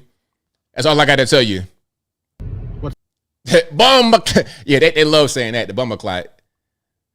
Anyway, now this fine gentleman, I suppose, I don't want to assume no genders, but this fine gentleman says he wants to be an ICE agent to be a double agent. Okay, let's hear him out. What's up, guys? I just applied to be an ICE agent, and my plan is that any information I get on ICE raids, I'm going to report back to the Mexican community and, just try to help you guys out. Also, every time a Mexican gets deported, I'm sneaking 2 Mexicans back into the United States. I'm just here to help. That's my plan. I will update you guys along the way. Thank you. All right, there we go. So my man right here says that's about Mexicans. Like Like, only them get deported. Ain't nobody else of any other race, ethnicity, nothing. It's just Mexicans that get deported. And you want to bring 2 more back. So you want to be a human trafficker, you want to be a smuggler, you want to be a coyote. Okay, well, good luck doing that because the cartel got them jobs on lock. Try doing that and then impede upon their business. You're going to get smoked ASAP. You get smoked like a whole hog on Thanksgiving Day. You're going to get smoked something tremendous, especially with their money. But yeah, people are so weird. And I think a lot of this is because social media, television, they're just weird. Totally weird. And guys like this kind of archetype right here is often who I don't like to speak to in public. Is always something weird going on with them. I'm good. So yeah, wherever you at, bro, I'm going to just not go there. Wherever you live, I'm going to not go there. Okay, so let's move forward a little teeny bit. Hold on. Matter of fact, what do I want to show? I want to show this. This was kind of different. So Vancouver renamed Vancouver, BC. They renamed the street in honor of the native population. Now, it was called Trutch Street, Trutch Street, Trutch Street. Guess what the new name of this street is to honor the Native Americans? If you try to guess it, you're not going to guess it. Let's just watch. Forced to speak English. They were forced to do away with our language. And if we're walking reconciliation, we walk together. The street formerly known as Trutch had been named after BC's first Lieutenant Governor, whose views and policies about First Nations people are now recognized as racist and wrong. The Musqueam have long been troubled by having to look at it, and there was unanimous support at City Council to take it down. Okay, now let's pause. Let's pause. This is the new name right there. You see it? The black and white sign? That's the new name. Can you pronounce that? Hey, can you pronounce that? It's a challenge for the whole chat. Everybody watching. If you can, sound it out in the way it sounds in your mind in the comments. Let's keep on going. They're going to reveal it in a minute. But what to replace it with? Every symbol has a sound, and they're all sounded out. Well, the English translation is Musqueam View. The new legal name of the street is written in characters from the North American phonetic alphabet, a system developed by linguists to express words from First Nation languages. Now, again, the translation is Musqueam View. That's the easy one, but that's not what that says. That's not what that says. They're going to reveal that in just one moment, okay? Let's keep on rocking. Here's Mayor Sim having a go at it. Today, we officially renamed Trutch Street to Shmukwiyam Awesome Street. It's fine by me. It's progress. But Shmukwiyam Awesome. I'm not making. Listen, you cannot. So that right there. Hold on. Let's go back. This says Shmukwiyam Awesome. Okay. Now, hey, I don't know how you got that from that. I'm seeing some S's and Y's and M's in there. I'm not sure how those connect. How they really kind of go together and congeal to make Shmukwiyam Awesome. Alrighty, there we go. So again, that's Vancouver, BC, Canada. Let's rename Trutch Street to Shmukwiyam Awesome. That's fine. Anyway, Canadians, you guys are the best. Never change. Never change. Okay. Let's go back to the whole illegal alien situation. She is not too pleased with what's going on. Let's just hear from her right quick, shall we? I don't want to hear another white person say the word illegal for the rest of my goddamn life. We are living on stolen land. Our ancestors forcibly and violently seized this land from the indigenous peoples who were living here for generations before we ever showed up. We do not get to call them illegal. We don't own the fucking planet. Nobody does. We are evolved monkeys with opposable thumbs who use them to write little monkey scribbles on a slice of tree, and we call it a birth certificate with our little monkey sounds. All of it is made up. None of it is real, and it doesn't fucking matter. And it's certainly not a valid reason to rip a terrified, screaming child away from his weeping mother. And I am tired of being made to feel like I'm crazy for being angry about this. Capitalism is just narcissism as an economic system. Imperialism is just narcissism as a foreign policy. If the lion can't claim the safari for himself and call the elephant illegal, then neither the fuck can we. All right, I'm sorry for the cussing, but she had to get it out right there. So, first of all, I don't like being called a monkey. I don't know about y'all, but I'm not a monkey. I'm a human being here, okay? That's racist, number one. That's racist. But number two, who we talking about? The people from Mexico? Like, listen, everybody got their country. Everybody has their nation. Everybody has their particular part of the world that they want to protect. Going back to the Aboriginals in Australia before the white man came, they had their own little independent areas they protected that they would fight and die over because of resources. Same thing anywhere else in the world. That's just the way that human beings are. So you are having an issue with humanity. If you like to go live in the jungle or be raised by wolves again, well, hey, it's a little bit too late. You're an adult. You can't go back to being a child and be raised by wolves. So now you're living with humans. You got to do human things, and it's okay. It's okay. All right. It is all right. But yeah, writing on trees, like we've civilized this world and we've been able to have innovation and create things that makes our lives better and or easier than it was in previous generations. That's all. Okay, that is all. But if you like what you're hearing so far, please give the video a thumbs up. Like the video, share the video, do all that good stuff. That'll help me out tremendously. Okay, now, another liberal young lady, she's cutting her hair to oppose budget cuts in San Francisco. Okay. I mean, listen, some of these young ladies, man, you got to get your mind right. Some of y'all young men too, but this right here, nuts. Let's check it out.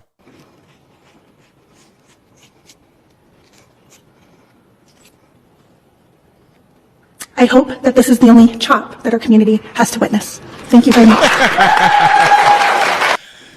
All righty. So we just cut like a little piece of your hair. I wanted to see the full, buzz cut. Give me a pair of clippers. Matter of fact, look, check it out. The next time you want to cut your hair, I'll cut it for you. Look, I got a whole barber kit, the cape, all of that. Right on your neck, and I cut your whole hair completely off. Bald head. You be just like me. We be twins. Twin brother and sister. Bald head. Cone heads. Like, if you're going to do it, do it. That's just my humble opinion. But I digress. Again, shout out to San Francisco. Never change. Now, speaking about California, this is the kind of thing you do with out there on the streets. People begging, going from corner to corner. Just this kind of vagrant type of lifestyle that happens. Check it out. Y'all do this all over the city. All over the city. That lady came with that sign the last time with all those kids and all of that. Stop that. You're a gypsy and you using people. If you say you can't speak English, how you get to say that? Stop it. You're a gypsy. Stop. Y'all do this. And you know what? This right here, I see this kind of thing all the time. I see it all the time. People on the streets begging that don't need to be begging. This is their job full time. They refuse to go get a job. And the craziest part is that they always do that in front of an economically busy area because they know people got money if they go in there. You see them all the time outside of Walmart. It's like, look, they got a hiring sign right there, but you out here trying to get money because the truth is they make more money holding those signs than they would from working. But I'm not trying to support your lazy on the street lifestyle. Go out and do something rather than just trying to hold up a sign. If you're able-bodied and you can work and you refuse to work, I think you're a scammer and or a dope fiend. I'm not trying to give to your crack habit, your meth habit, your fentanyl habit, or your lazy kind of bum squatting lifestyle. I don't want to do it.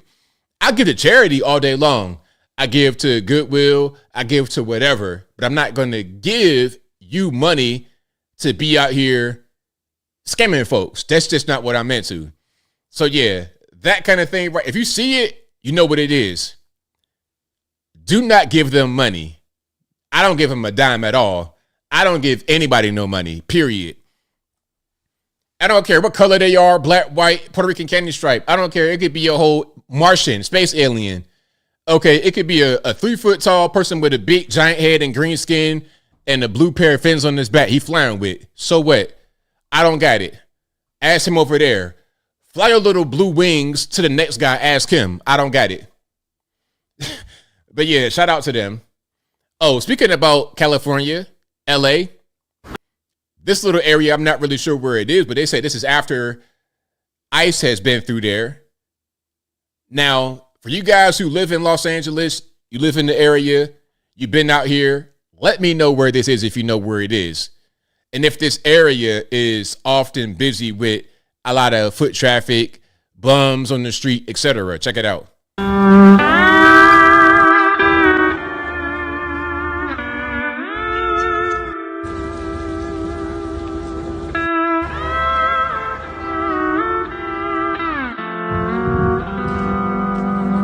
And this says, I swear we were the only ones in most stores, even in the most popular areas.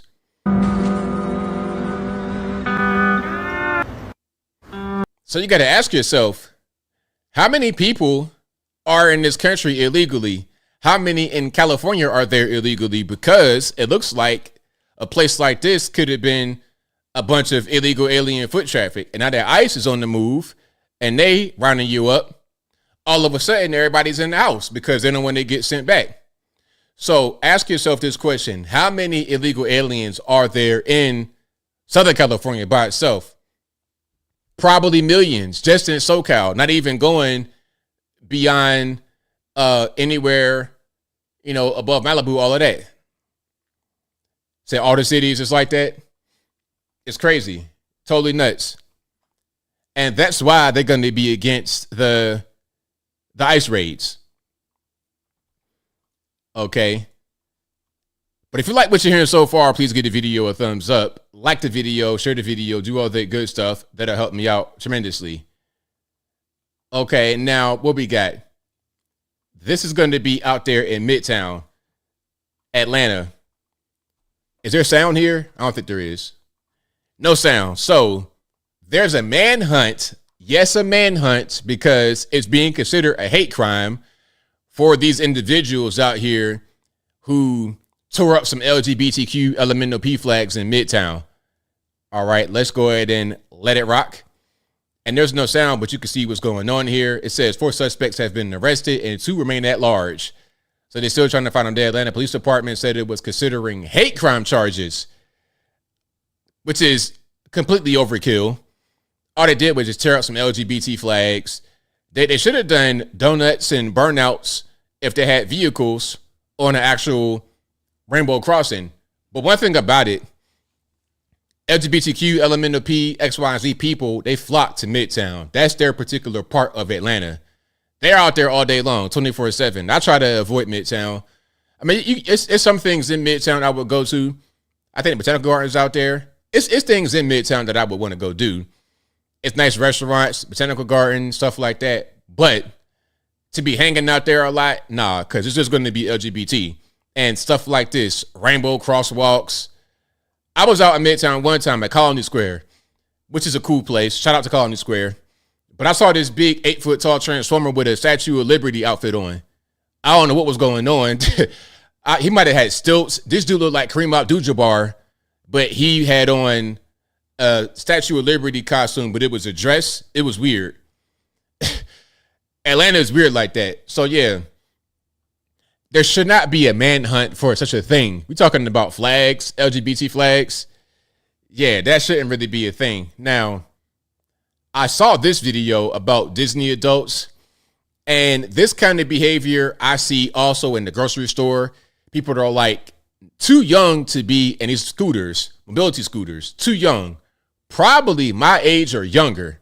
Now, me, I'm athletic still. I still got a lot of energy. I can still go out there, run around.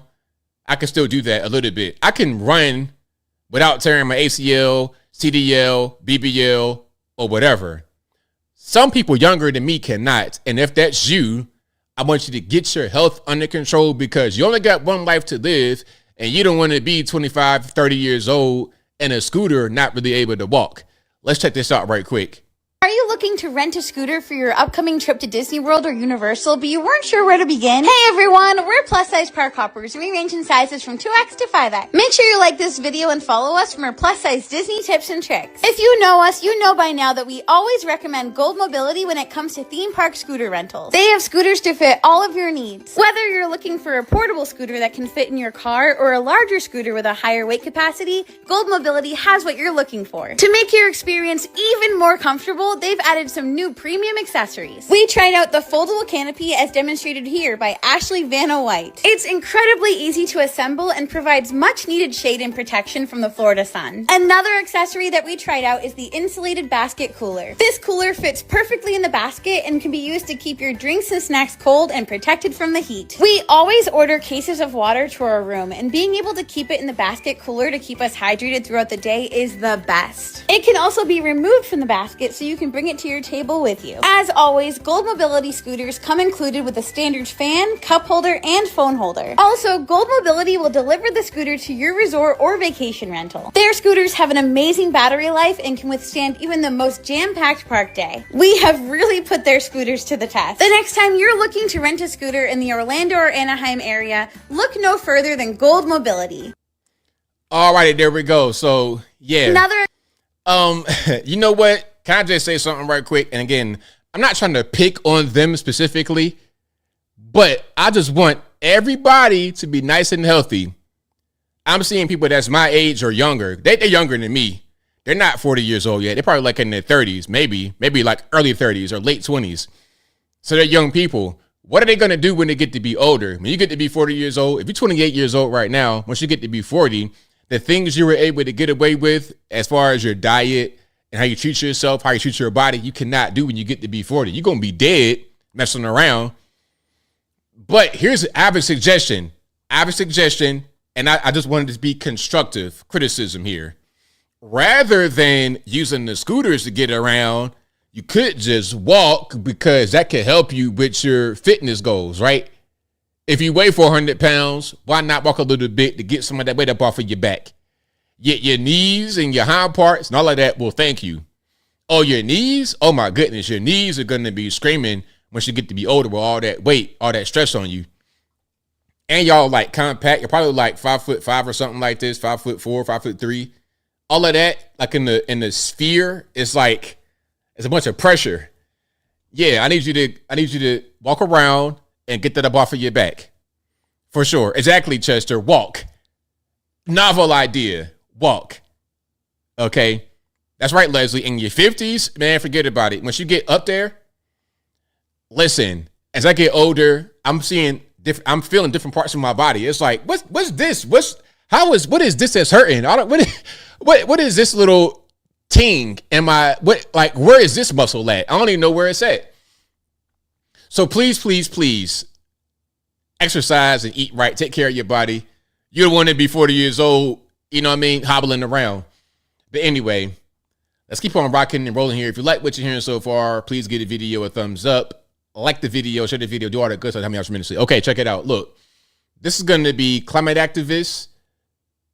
I'm not quite sure where they are. If I know where this is, let me know. But people do not like climate activists anywhere.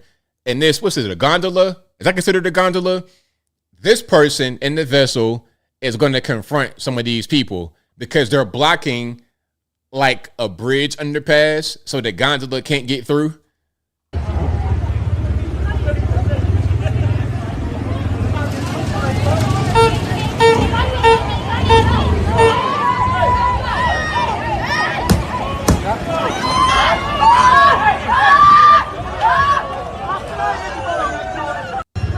Hey man, look, check it out. If you're not trying to get squashed by the vessel, then get up out the way. Why are you blocking my path? Yeah, people don't like that kind of stuff, man. They don't like it. So get up out the way. Why are you blocking my path? Yeah, get up out the way and don't touch my boat. Do not touch my boat. I'm not touching you. Look, I'm trying to go forward. You just getting in the way. So look, all this screaming, don't touch my boat. What you could do is move this little rubber dinghy, this little flotation device about the way and let the real boat go through. Now, what is that considered? Is that considered a gondola, a boat? What is that? Because a gondola, it's like, it doesn't have that roof part on it, does it? The gondola is like that, with no roof on it. Y'all let me know. Give me the correct term if I'm not saying it right. Hold on. Bob Ralph says extra weight on knees is no joke. I got real sick once, lost 60 pounds in like 5 months, but my knees stopped hurting. Exactly. Yeah, man, them knees, I'm telling you, your knees are going to thank you dearly for losing that weight because it's just that pressure on it. Okay. It's like, okay, if you got chopsticks, put a light piece like a feather on a chopstick. The chopstick will stay intact. You little soft wooden chopsticks. Now you put a brick on top of there, it's going to break. It's simple. Your body is similar. Not to that extreme, obviously, but it's the same kind of concept about weight being able to be held on top of your actual body. So, okay, Trucker says it's a shallow draft boat. Okay. Jupiter says those are long tourist boats. Alrighty. Thank y'all for the correction. I appreciate y'all. David says gondola's long and slim. Yeah, that's what I thought. Gondola's like that. And it's slim. It's like, yeah, so that's not quite a gondola. It's just a boat. All right, now let's keep rocking and rolling here. We got Zohran. So anybody in New York City, how do you feel about Zohran Mamdani becoming the Democratic Party's nominee for the mayoral race in November? You think he's going to win up against Eric Adams and Curtis Silva? So Eric Adams is the independent nominee. And of course, he's the current mayor right now in New York City. Zohran is going to be the Democratic Party's nominee. And Curtis Silva is the nominee for the Republicans. Who do you think will win? Let's watch some of this right quick. All right. And if I said this name wrong, y'all forgive me. But these names, man, it's like, can we go back to Charles Smith, David Williams, stuff like this? Can we go back to that? Anyway. We have won because New Yorkers have stood up for a city they can afford. A city where they can do more than just struggle. And it's where the mayor will use their power to reject Donald Trump's fascism, to stop mass ICE agents from deporting our neighbors, and to govern our city as a model for the Democratic Party. We have won. All right, so what do y'all think? This guy's going to be a good mayor of New York City. Will he win? Again, his opponents in November are going to be the Republican, Curtis Silva, of Guardian Angels, I believe, and then Eric Adams, because Eric Adams is an independent now rather than a Democrat. So it'll be a three-man race. Who do you think will win? The Republican, the independent, or the Democrat? Y'all let me know. Hey, I said stop yelling. Hey, that's just kind of what he does. Now, he is Muslim, but he was born in Kampala, Uganda, and he lived in South Africa for a while, and then he came to New York when he was 7 years old, but he became a citizen like 6 years ago, kind of recently. So that's pretty interesting. He's an actor as well. He was in a movie called Queen of Katwe, which is a Disney film starring Lupita Nyong'o in 2016, and his mom directed it. Okay, and like I said, he is Indian. His parents are both from India, but he was born in Kampala, Uganda, East Africa. Now, this is Brooklyn, New York, okay? This scene right here you're going to see is Brooklyn, New York.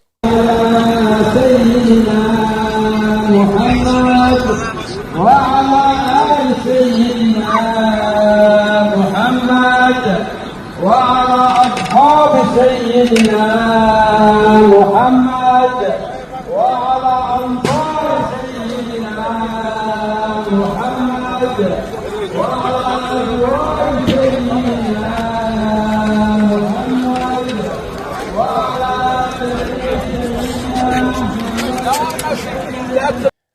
What's going on here? Are we in the USA? Are we in Iran? Are we in Saudi Arabia? Like, what's really happening? What's going on? Islam is a very popular religion, obviously, right there with Christianity, and it spreads like wildfire. It spreads like wildfire, especially during times where Christianity is kind of weak.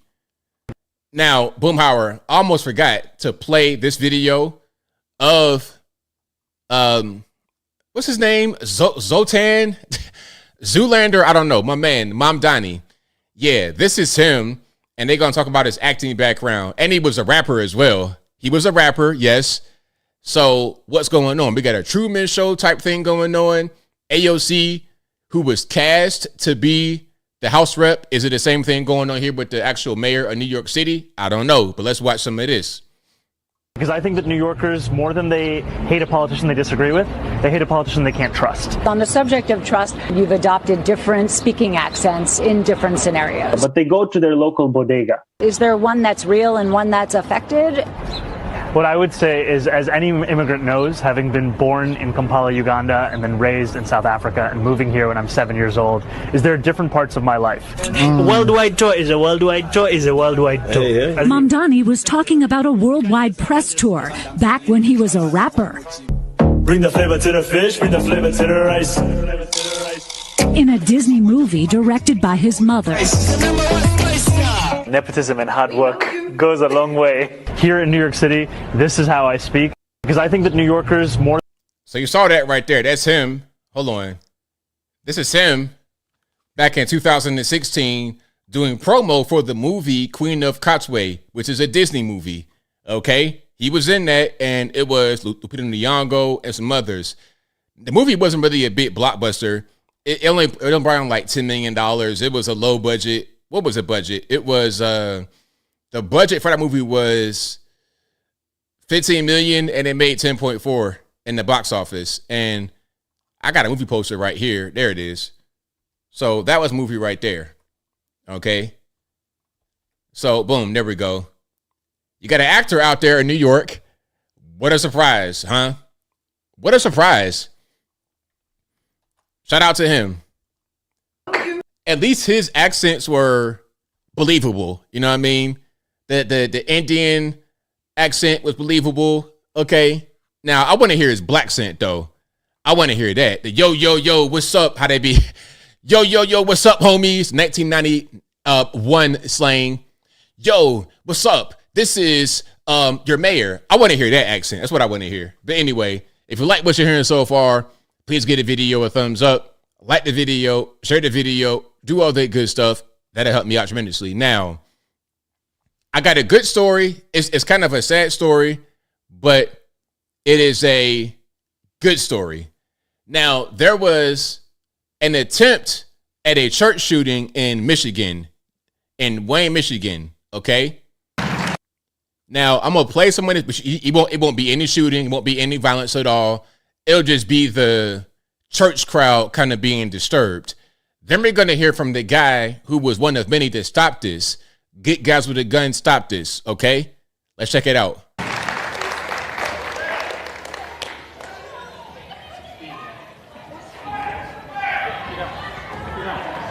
Oh. Get out.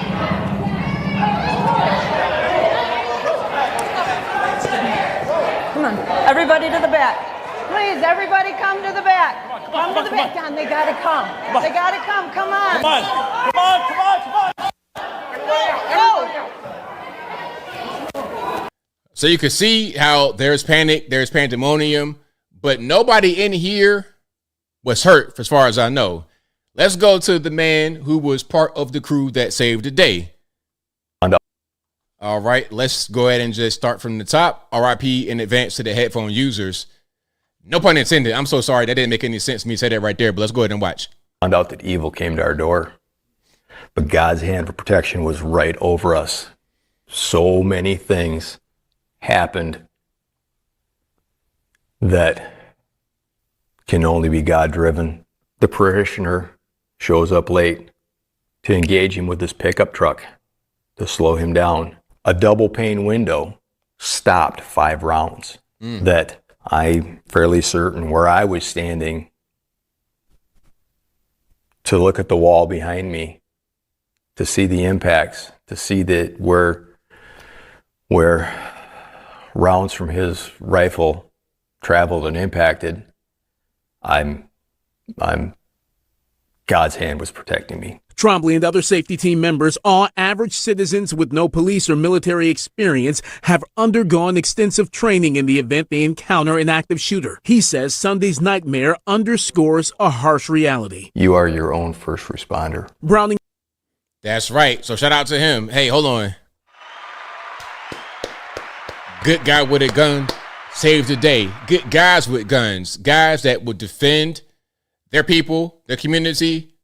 Those are the best guys in this world. So shout out to them. Right on. That's how it's done. You can see the threat, identify it, intercept it. You got your guns. You're legal, law-abiding, armed citizens. That's where you got to be, for sure. That is where you got to be. Steven says I'm not buying it. All right, man. Well, look, like, what do you want me to do? What do you want me to actually do? Oh, yeah, but shout out to him. Very, very good situation. All right. Now, this is going to be interesting. This is going to be an interesting video. Hold on. This one right here, I think, is very, very good. Hold on. Y'all give me a second to get this in proper order. And if you like what you're hearing so far, please give me a video a thumbs up. Like the video, share the video. You know what I'm talking about. Do everything for me. Give me the likes, give me the shares, do all that good stuff. All right. So look. This guy has a good take on the trucking industry and what's happened to it over the years. All right, let's go ahead and put it up right quick. And I think a lot of what he says, a lot of us would agree with, even beyond the trucking industry. Let's watch. How many years have you been driving trucks? 39.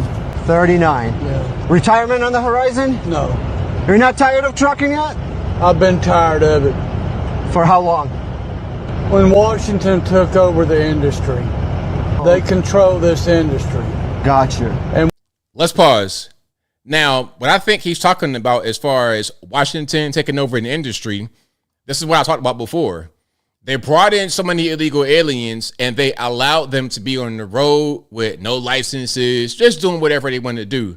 And the thought process was, we're going to flood the trucking industry with truckers so the price per load, the price per mile really will go down, which would impact inflation. That was their inflation solution. They printed so much money during COVID, kept the lockdowns happening for so long. They ruined the economy. And the way to combat inflation is by cutting the wages of the truckers. The illegal aliens cool with it because they're getting more than what they got in Pakistan. But Americans who have been living here their whole life are not cool with it because their standard of living is now being brought down to the illegal alien level. You see? So when he says Washington controls the industry, I think that's what he's referring to. All right, let's keep on going. What they're bringing out here to drive is unsafe.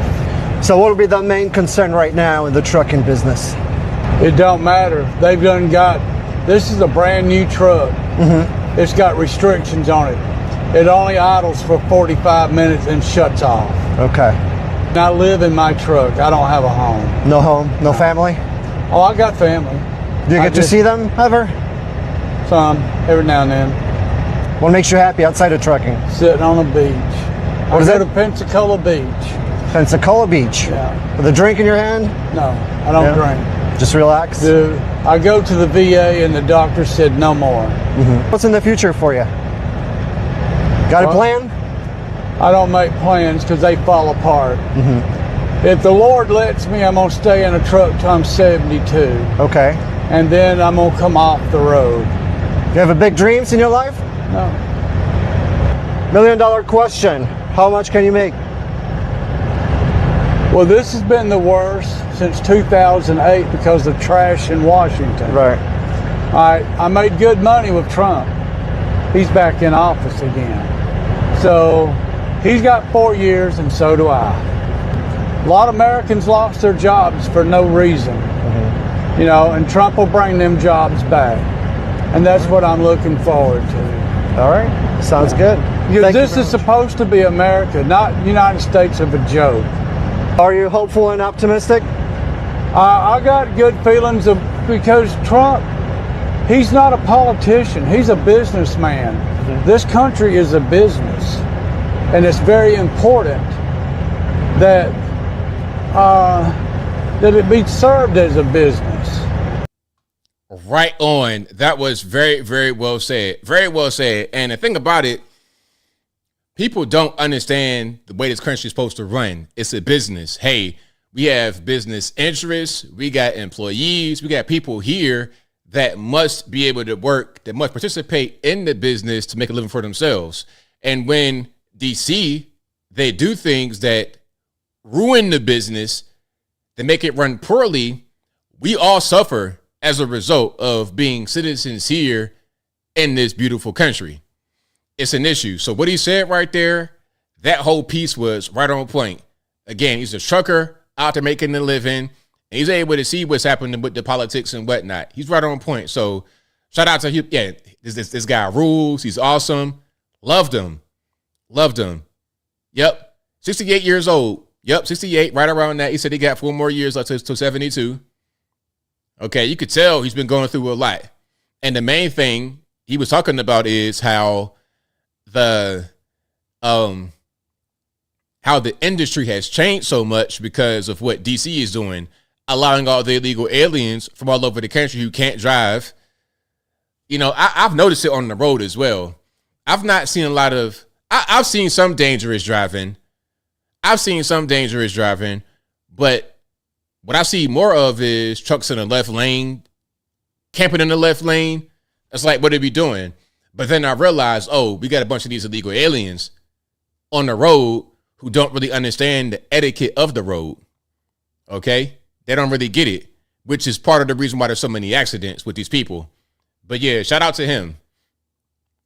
Now, this guy's going to talk about 3 shocking cultural differences between, I guess, UK and other parts of the world. So he'll name 3 countries and say how they're different culturally. Y'all let me know if you agree, disagree, somewhere in between. Let's go ahead and let it rock. The 3 most shocking cultural differences you've experienced around the world. I'd say number 3, I went to Afghanistan, and also this happens a lot in Pakistan, is they marry their cousins. So it's actually very normal. They marry them young, like 15, 16. Wow.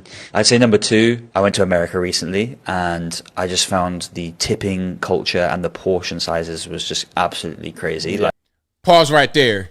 The tipping culture is crazy. I mean, they want to tip everywhere. It don't matter what you're doing. Okay, you go to a restaurant to pick up the food. You don't get served at all. All you do is go to the front, pick up a bag, and go about your business. They want you to tip right there. Okay. Uber, Lyft, taxi, okay, we tip right there. Restaurants, okay, if you sit down and eat. But they want a tip for everything.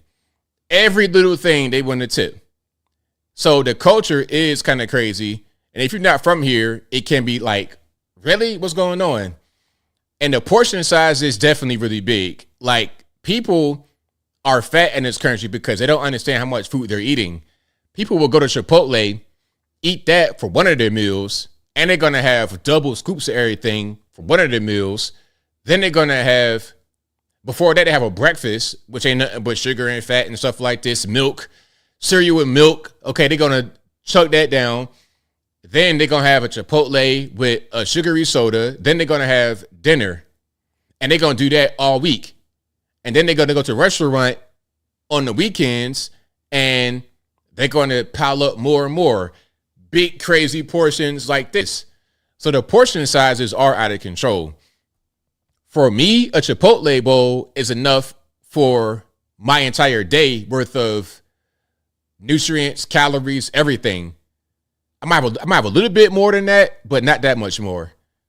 Like getting drinks yourself, you have to tip just everything. You have to tip. Crazy. Tip like outrageous. Crazy. And the craziest thing that I've experienced when I went to Yemen, they actually circumcised the women there. I think. Yeah, we could just stop right there. So yeah, some of the Muslim countries, they do things that are a little bit different. You know, the female, you know, situation, they do that. Some of the cousin marrying in Afghanistan, some of the little boys they got going on over there is a little bit different. I'm not trying to say they're all bad, but that is part of the culture you got to see over there. Okay. But definitely America, yeah, the portion sizes, big portion sizes. Okay. Yeah, I know the last part was a little crazy. It was a little bit crazy, but I ain't want to go too deep into that. But that is a thing. That is a thing. Yeah, I'm going to digress on that one. I am going to digress on that one. Alrighty. Now, here's a job that you can do, although some may think it's too stressful. I think that it is something that come with the territory. Okay, you want to make money? You want to make 140, right around that? Okay. Be an air traffic controller. Well, ABL, it's a high stress job. Okay, well, what do you want to do? A stay-at-home job that pays you $1 million a year? That's not being realistic. You got to have a certain level of stress to get to a certain level. It's kind of hard to get to this high paid level without sacrifice, without stress, without something that you contribute to get what you want, in my humble opinion. But let's watch. So U.S. airports are in desperate need of more air traffic controllers with an average salary of $140,000 per year and some top base pay is reaching as high as $240,000. So how do you become an air traffic controller? Now there are 3 ways of becoming an air traffic controller. 1 is going to a specialized school, 2 is being a controller in the military, and number 3 is being hired off the street. So how do you get hired off the street? The FAA only has a few basic requirements. Number 1, be a U.S. citizen. Number 2, be under 31 years old. And number 3, have 1 year of work experience or have a bachelor's degree. Next, you complete the USA Jobs application when it becomes available. If the FAA determines that you meet the requirements, they'll send you out an invitation to take the air traffic skills assessment. Given that this is a civil service exam, only top performers will be considered. You're also going to need to do medical checks, a psychological exam, security background checks, and a drug test. And after determining whether you're worthy or not, the FAA will then send you an offer of employment where you're then going to go to the FAA Academy in Oklahoma. Here you will either become an en route or terminal controller. Academy takes about 3 to 4 months, with the first month being basics of air traffic control, and the next 2 to 3 months will be spent learning your discipline. After completing Academy, you'll then give your preferences for where you want to be assigned. But in all honesty, the FAA will send you wherever you're needed. At your new air traffic control facility, you'll spend about 3 more years doing classroom instruction, simulation, certification, and on-the-job training. You'll start out as an AG, and there'll be multiple levels before you become a certified controller. For those doing en route, there's D1, D2, and D3, where you're going to have to learn and get certified in your D sides and your R sides in order to level up. And once you complete all your trainings and certifications for either en route or tower, congratulations, you're now a certified professional controller. All right, what do y'all think? Would y'all do something like that? And they want you to be young, so you got to be under 31. Because the idea is, okay, you're going to retire, like in 25 years? Because it's a job that has some stress to it. Okay, they want you to be a certain age. Okay, so under 31 starting. Okay, what do y'all think about that? Would that be a good job for a young person to go out there and get money? Hold on, AMG says 140 per year in New York or Cali will mean you're living in high stress and near poverty. I mean, don't live there. Don't live there. Live somewhere else. Live in a place that is more affordable. Don't live in California or over there with Zoltan. Don't live over there then. You got to live in a more affordable place. Yeah, being out there in California, man, it was a mess. Okay, now look. Hold on. Or you know what? You could go somewhere else. I'm not sure how much you would get paid in a place like Thailand to be air traffic control, and you probably got to speak their language. But look, if you're able to get some money and be in Thailand, you're able to get this for $89,000. We got music. I'll need the music, but $89,000 will get you this right here in Thailand. All right, you see the scenery, and when I say this, I mean the house, not her. So y'all boys calm down, okay? But it looks nice so far. I like what I see. Nice amenities. Okay, not too big. I like this. This right here is right up my alley. It's not too big, not too small. It's kind of a little weird with the chandeliers and whatnot, but that's cool. I'll put a shower door right there, a little outdoor area. Now my question would be, how close is that to the like a water, ocean front, something like that? But yeah, that's right up my alley. The light fixtures are a little bit too ornate, but overall, it's not too big of a place, not too small, enough room, cool area. I'm with it. $89,000. Hey, if one day I want to be, traveling, passport bro, something like that, I'm just playing. But if I wanted to travel, give me a spot over there, that'd fit the bill. That would fit the bill. Built to last? Absolutely. You like her in the streets? Hey man, I can't get you her contact info. All I can do is just show you that property right there. 89,000. Alrighty. Now let's keep on going. Speaking about passport bros, if you don't have that much money, 89,000 is too much. Well, look, $43 per month will get you this right here in the Philippines, in Manila. All right. For $43 a month, this is what you get right here in the Philippines. This is what $43 a month will get you in the Philippines. Yes, a month. Check this out. 43 bucks a month. If you're looking to save some money, I'll tell you right now, 2,500 PHP per month. It ain't too bad. You got your nice little hallway here, right? Look at this. You're on a hill, basically. You got the nice city view in the background. Got to be careful going down these steps when it's raining, though. Look at this. $43 a month. You're not going to be able to find anywhere in the USA for $43 a month, or even $43 a night. Well, look at where you at, though. How are you going to find that kind of environment in the USA? Well, you know what? LA is almost like that. But if this was in LA, you're talking about $500,000 off the rip, and they need 100% down. They need the entire thing immediately before you move in, and it'll look just like that. So sometimes to get ahead, you got to make sacrifices. You know what I'm saying?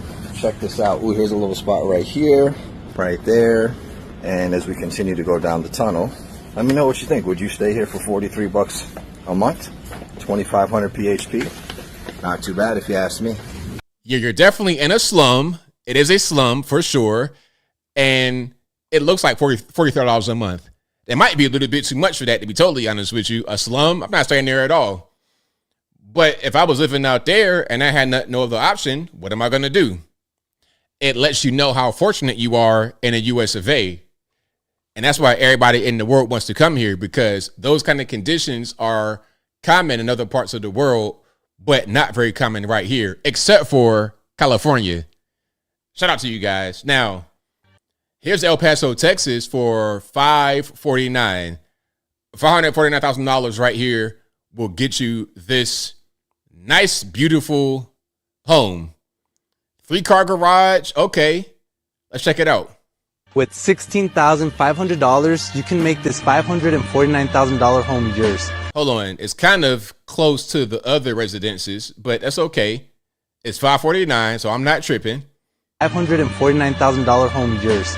It's fully landscaped and it has a 3-car garage. I want to show you guys what it looks like. Follow me. Yeah, there we go. It's more like it. We got music going on, but you see what's happening right here? $549,000, very, very well laid out. Hey, $549,000 in California will get you what we just saw in the Philippines. Hey, that'll get you the Philippines. That price right there will get you what we just saw in the Philippines, a slum. But El Paso, Texas, you're getting nice 3-car garage, nice big footprint out there in El Paso. Okay, yeah, that right there, that's a little bit too big for me personally. But if you got a whole bunch of kids and everything else, and you want to be out there close to the border, speak a little bit of Spanish, right up your alley. Looks kind of institutional, beautiful, but not going to El Paso. El Paso is cool. You don't like El Paso? Robert says $549,000 in California will get you an outhouse. Osio Rodriguez says Texas will kill you and it's too big for a single person. What's that, in El Paso or the other one in Thailand?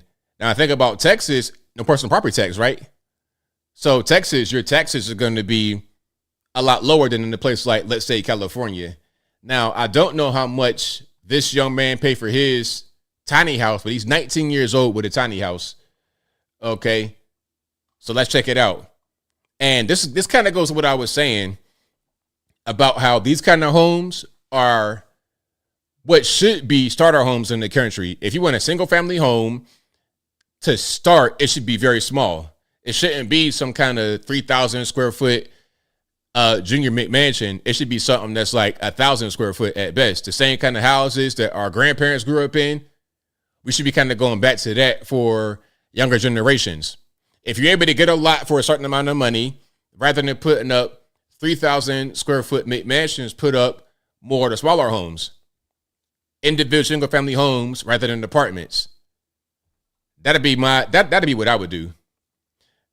Have it be mortgage only, so you can kind of keep out the riffraff, okay, and own only with no rentals. John, this is my tiny home. Over here you have 2 chairs. You can kind of chill out. You got the record player, so I like to pop stuff on every now and then. And I got a big couch, have family and friends over. Then over here on the entertainment center, got a big TV. Sometimes I like to cook, watch TV. I have a Texas-sized sink. I love the sink. Love the sink. I want to get that for my island one day. I still got the 2, individual, you know what I'm talking about, the divided sink. I want to get that, the farm sink. And I have full-size appliances. Over here I have a bar to kind of host. Up here I have the loft. Over here I have pocket-sized doors for the bathroom.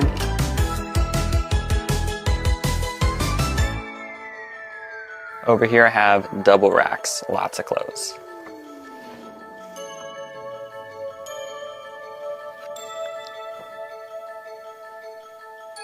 Perfect.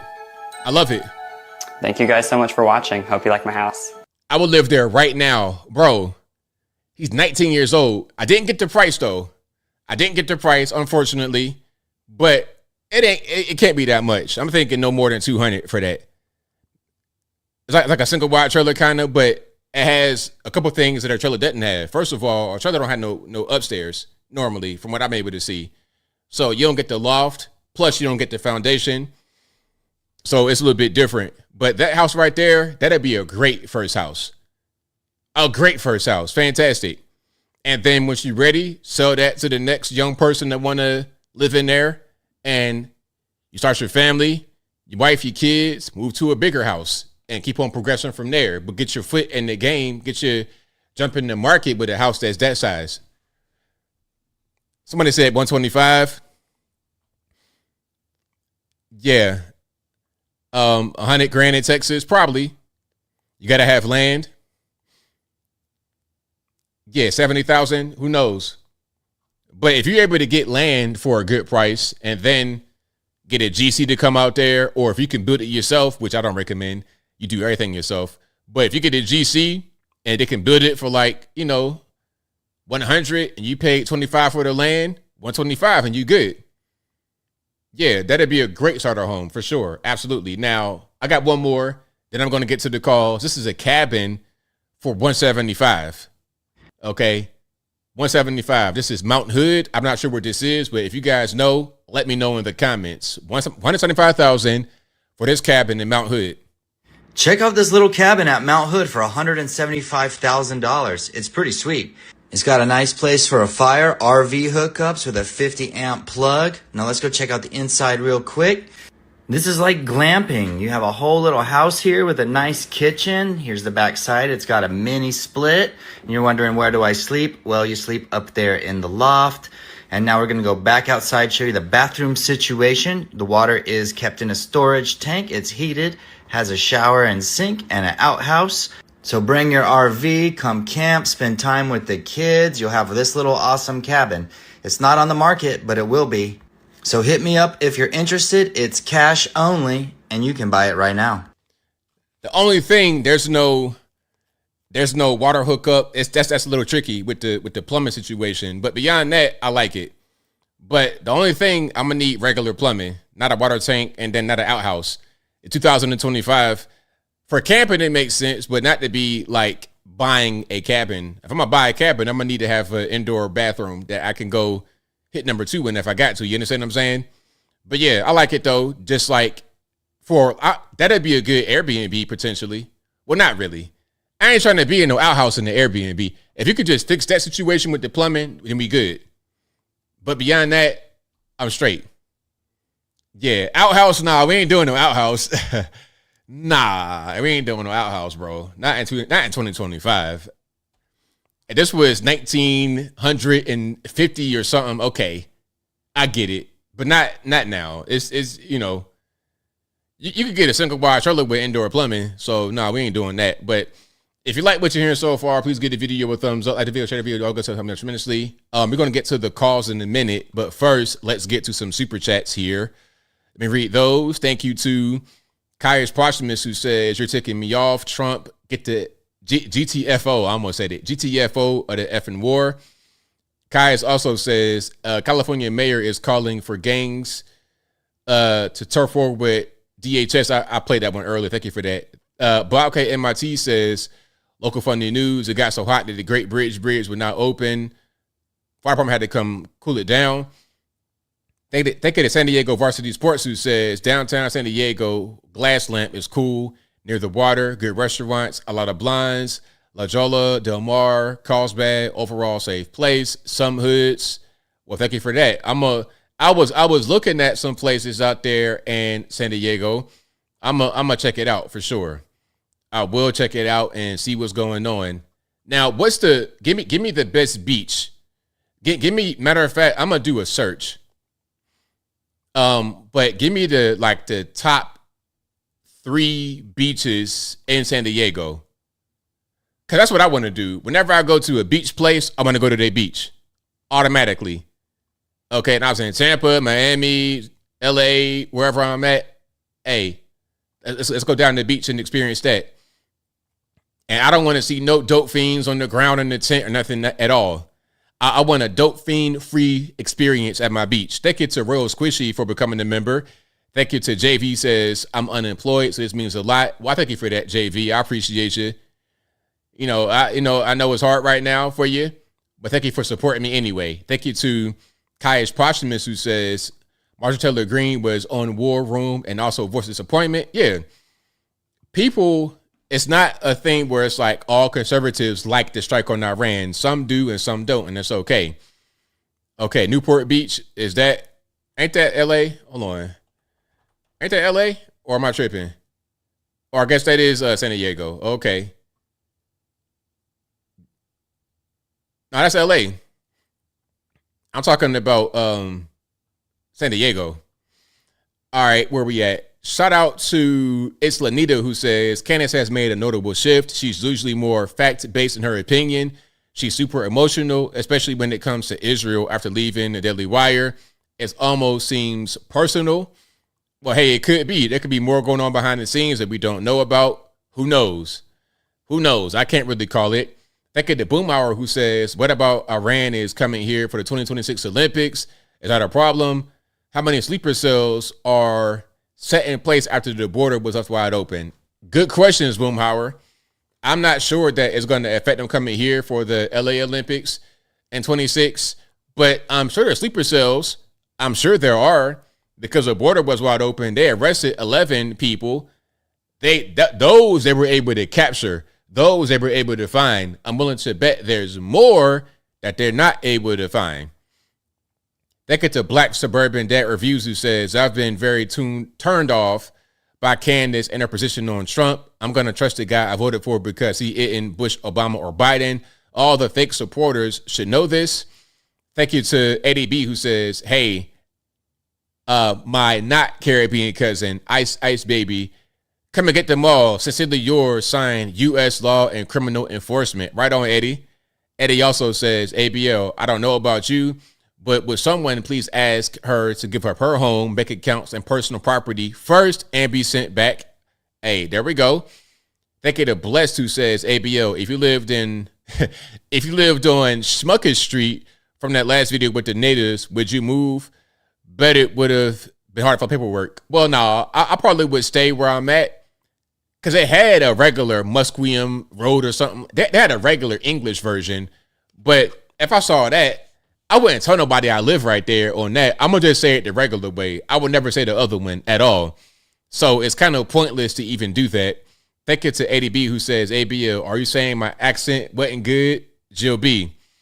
Thank you to Frederick Craig who says, Ashton Hall in London. Please look it up. Okay, let's look it up right quick. Ashton Hall. What's this? That YouTuber dude? Who are we talking about? What happened? Ashton Hall was chased in London and he feared for his life. Seemingly out of breath, he ran into a fan and asked him politely if he could use his bike because they're chasing me. Ashton Hall and team were safe and no one was hurt. The person yelling, chanting, and screaming while chasing Ashton Hall was apparently a London streamer by the name of Modine. Okay. Okay, so, hey, man, hopefully Ashton Hall is all right and he didn't get stabbed up in London town. Let's see if I can find a video right quick. Then I might get to some calls. All right. Hold on. They're chasing me. Can I use this bike? Oh, yes, hold on. Yes, sir. God bless you. Can I use the bike? You're lying. I'm not lying. I got you, bro. God bless you. God bless you too. Thank you, bro. No way. You'll see it on the internet. No way. All right, got to learn how to ride it, though. It's been a while, huh? Man, fuck, you know. They're chasing me. Can I use it? All right, man. These streamers, man, y'all got to be careful out here because you could be in these people's areas saying stuff, doing stuff, and then they want to do something to you. I don't play around like that, man. I don't touch nobody. Man, look, I'm not trying to get myself locked up over in London somewhere with a bunch of them allowed walk bars in the penitentiary. I'm good. Don't worry about it. I don't want no smoke, man. I'm all about peace. I'm not trying to be on no bike with no tights on, struggling to get on it. Don't worry about it. Yeah, the streamer activities, I'm good. Comes up to me, he's super all right. So I'm gonna play some of this right quick, and then I move on. loud, causing a huge scene, and he's just chanting, saying a whole bunch of words. I don't even know what this dude is talking about. I'm just like, yo, I'm good, God bless. You know what I'm saying? Do your thing. Then he just starts yelling, right? In my head, like in that moment, I'm like, okay, bro has a knife on him. That's what I'm thinking. I'm thinking in my head, he has a knife on him. Does he have one? I didn't confirm, but I'm also not trying to confirm it, right? We're in the mall, so I'm thinking a million things. We're in the mall. Bro, you don't have to get checked to get in here. So you can have a gun, you can have a knife. He could be with one person. He could be with 5 or 6 people that I don't see in the crowd. It's just me and my 2 videographers, right? I don't know how many people he has with him, so I'm just thinking in my head, okay, cool. I take off my glasses. I take off my headphones. I put them in a bag, make sure everything is good. He's pressing me hard. And then boom, I'm like, yo, I'm just going to get out of here. I need to get home safe. Like, I ain't trying to be the big bad wolf. Like, we don't have to throw hands. We don't have to scrap any of that. Like, you got it. You're good. You can.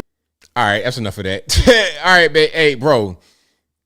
Streamer drama, I'm good. Don't worry about it. Like, I don't do that, man. I do not do that at all. I'm not trying to get myself locked up. I ain't trying to hurt nobody. I ain't trying to get hurt myself. Yeah, man. I stay out the way.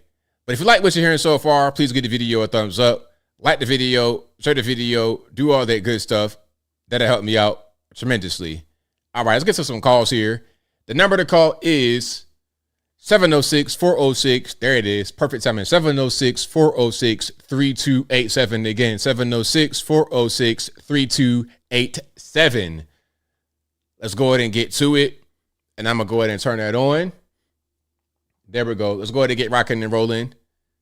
Again, 706-406-3287. The number is always in the description box. Also in the ticker at a certain point, as I just showed you a little while ago. All right. Yeah, the United Kingdom, I'm good. Shout out to you guys out there. 734, you're online. Who am I speaking to? Hi, this is Taisha from Michigan. My comment today was regarding the name change on the street because of their oppressed reasons. And it's really getting very tiring listening to it. Seems like every race group it's like a competition of who had it the worst. I am getting so fed up with it. Black people, white people, Indian people, native. It's like it's just a race to see who's done the worst, and the other groups of people need to do something to please them. I'm just so sick of it. Like, we don't need to stop talking about history, but at the same time, why are we trying to punish people? Because in 2025, there's no one really still alive that put people through slavery, that, came here and fought for the land. And, all of those people are dead and gone. It's history now. Let's move forward and move on and stop trying to make the next group of people feel so bad for you. I mean, you can go on the internet and you can see videos from every race of people of who was done the worst. Oh, they oppressed me here, they oppressed me there. I mean, I'm just sick of it. I'm just so fed up. And like the renaming of the street, what is that? I seen that like 2 or 3 days ago. I just had to laugh. I mean, it's just funny at this point. I'm on the same page with you, and it's getting kind of tiring. It's like, who cares about all this stuff? We got bigger fish to fry. What's the point of doing all this extra stuff? I don't understand. I just don't get it. And then it's also the delusion of people. I was recently living in Southwest Detroit, which is like a area with a lot of like Mexican, Dominican, and Venezuela, a bunch of different people from like the South. And it's a sign on a building that says no human is illegal. Like, come on, can we have some common sense? A human is illegal if they come to a country unauthorized, walking over the border, staying longer than what you should. My boyfriend sold his house last year, and we met some people on Facebook that we just gave away some free furniture. We seen her at the mall like 2 weeks ago. And she said her husband got deported, and he got deported because he was here for 26 years. Initially, he was here for a 10-year work visa, and he overstayed his visit. So it's like, what was he doing for the other 10 years that he couldn't get his stuff? So at that point, he is legal. Like, stop trying to come up with the fake meanings and these new meanings. It's just exhausting. But that was my only comment for tonight. And those accents that you did was really funny. Thank you for the call. Definitely appreciate you. Yeah. All right, great call. Shout out to her. Yeah, that lady, the California mayor, she was funny. Hey, call your people, hilarious. Yeah, but the main thing is, if you don't want to get caught up in no nonsense like that, don't go commit crime. Do things the right way. Do things legally. I don't see what's wrong with that. I think everybody should do things the right way. Do things legally. It shouldn't be an issue at all. All right, let's go to 617. You're on the line. Who am I speaking to? Hey, what's going on, man? What's happening? Yeah. Hey, I saw that video. I guess it was a short video that you posted about a girl talking about Section 8 vouchers. And I guess she was making a comment on one woman that she didn't work. And she was a nurse, but she didn't want to work. She quit her job. And after she quit her job, the government bought her a house. Yeah. So there's a couple of questions, right?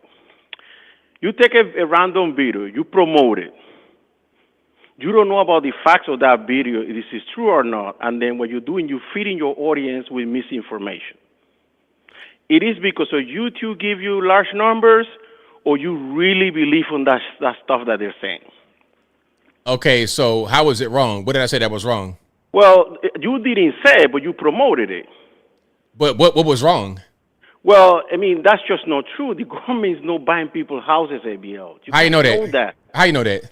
Let me explain to you how the Section 8 works. That's why you got it. In order for you to make a comment about something stupid and ridiculous, get the information first. Or why you don't invite somebody from the upper level management? The question was, how do you know that? Can you answer it, please? Let me explain to you. Okay, I'm a tax preparer and tax season. I have a friend that works for the federal government, Federal Housing Authority. The Federal Housing Authority, the federal government, when the developers come and start building homes, building properties, some of those properties go for under the fair market value. when these properties go under the fair market value, especially in major cities, they have like a lottery. You put your name, you put your address, all your information. You still need to apply for a loan. You need to apply for a loan. And what happened is, let's say the fair market value of homes in apartments in Boston, a condo, one bedroom is $620,000. Because the developer is getting the housing tax credit, he will end up pay, the person that purchased the property ended up paying $338,000. You see what I'm saying? But you still got to have a 620 credit score. You still had to have a 30% debt ratio. Still, you got to have all the requirements. So that's just not true. So I want to move on. So wait a minute. So wait. No, sir. So I got a follow-up question. So how does that disprove what I said? How do you know that what I said is, or what the person said is false? So, okay, so listen what she said. She said that the person that is a nurse, so I don't know if it's a registered nurse, NLP, LP, whatever. So probably it's a high-income earner or a decent income earner. Quit her job and the government bought her a house. So that means the government went and handled a kid with a house at no cost. Tell me where that is true. I will quit my $80,000 job that I have, and I will quit my $22,000 a year job, my part-time job, and I will be chilling on that place. Just tell me where that is. Tell me where in this Section 8 provision says that. What you're saying is you've not heard of it before, but you don't know if it's true or false. Oh, my God. I mean, come on. You can't be that stupid to believe that. What you just said. Because if this is true, people won't be struggling in Boston to pay $35,000 and $4,000 a month for an apartment. You said, no. That's garbage. What you said is, well, I've not heard that before. This is news to me, so it must not be true. Okay, go ahead. So people quit their jobs and the government buy them a house? Are you really believe that crap? What you said is, since it sounds crazy, it must not be true. That's fine. That's your opinion. Move on. It's not my opinion. That's your opinion. The government cannot Do you have give any you a evidence? house. Do you have any evidence that I'm telling you? Do you have any evidence that it's not true? Yes or no? I do have evidence. Where's the evidence? Because the government evidence? don't Show it to buy me. private property. Where's the evidence? Show it to me. Where's it at? Oh my Lord, Jesus Christ! I feel like look, dude, you cannot believe that. I mean, look, we can move on. We can move. Look, you don't agree, and that's totally fine. But you don't have any evidence. Let's move on. With my two jobs. Let's move on, and we can keep on talking about something else, or I can just hang up the phone. Your choice. Just tell me what it is. We've already done it. We've already done with that. We can move on, or I can hang up. To the next topic. Go ahead. Come on. Okay, the next topic that I wanted to talk about is, I want to talk about the topic with illegal immigration. Do you know this is not really about legal immigration? You know that, right? What is it about? This is about numbers. This is about him getting higher numbers than Barack Obama, more than 3.5 million deportees. You know that that's not about illegal immigration, right? So how are you going to deport them if they're not here illegally? That's not what I said. I said the concept is not about illegal immigration. It's about numbers. So if it's not about illegal immigration, how are we going to deport them if they're not here illegally? Let me explain to you why we are not deporting farmers. Why they say we want to put a hold on farmers in Texas, Mississippi, Tennessee, Arizona, and Florida. Because they always do that. You don't want to deport the farmers. So if this is about deportation, why wouldn't deport the farmers? Because they've always been here. They've been here for a long time. That ain't the focus. But they're illegal, right? Excuse me. His focus from the beginning, like he said on TV, was the criminal. Excuse me. The focus was the criminal aliens. He said it on TV. So that's true. You know I'm telling the truth. You know I'm not lying about that. But go ahead. Oh, he hung up. There it is. You got frustrated. That's funny. Let's go to 740. You're on line. Who am I speaking to? Oh, man. I've asked ABL when that Ivan fella calls in. I can't understand him. Tell him he needs to sit on his phone if he's going to speak out of his butt. Oh, man. So you really think it would have been a good idea to do donut burnouts across that queer flag in Georgia, you say? 1,000%. Man, that would be the advice from a guy who gets caught doing 61 and a 35 through the state of Georgia.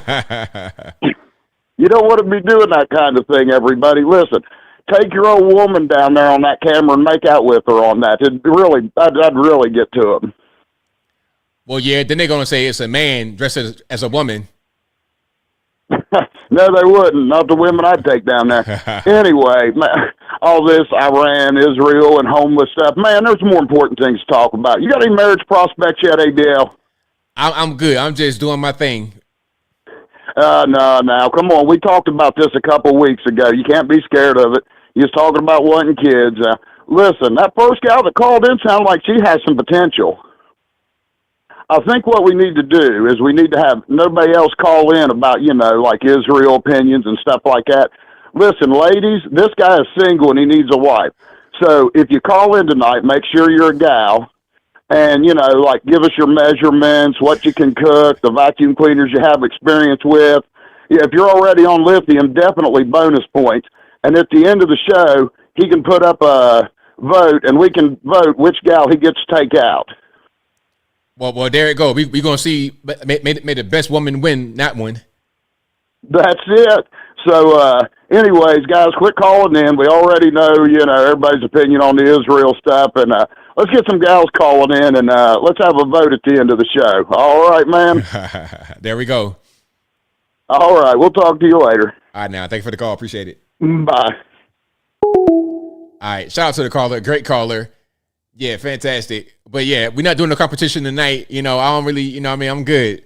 I am good. But great caller. Shout out to him always.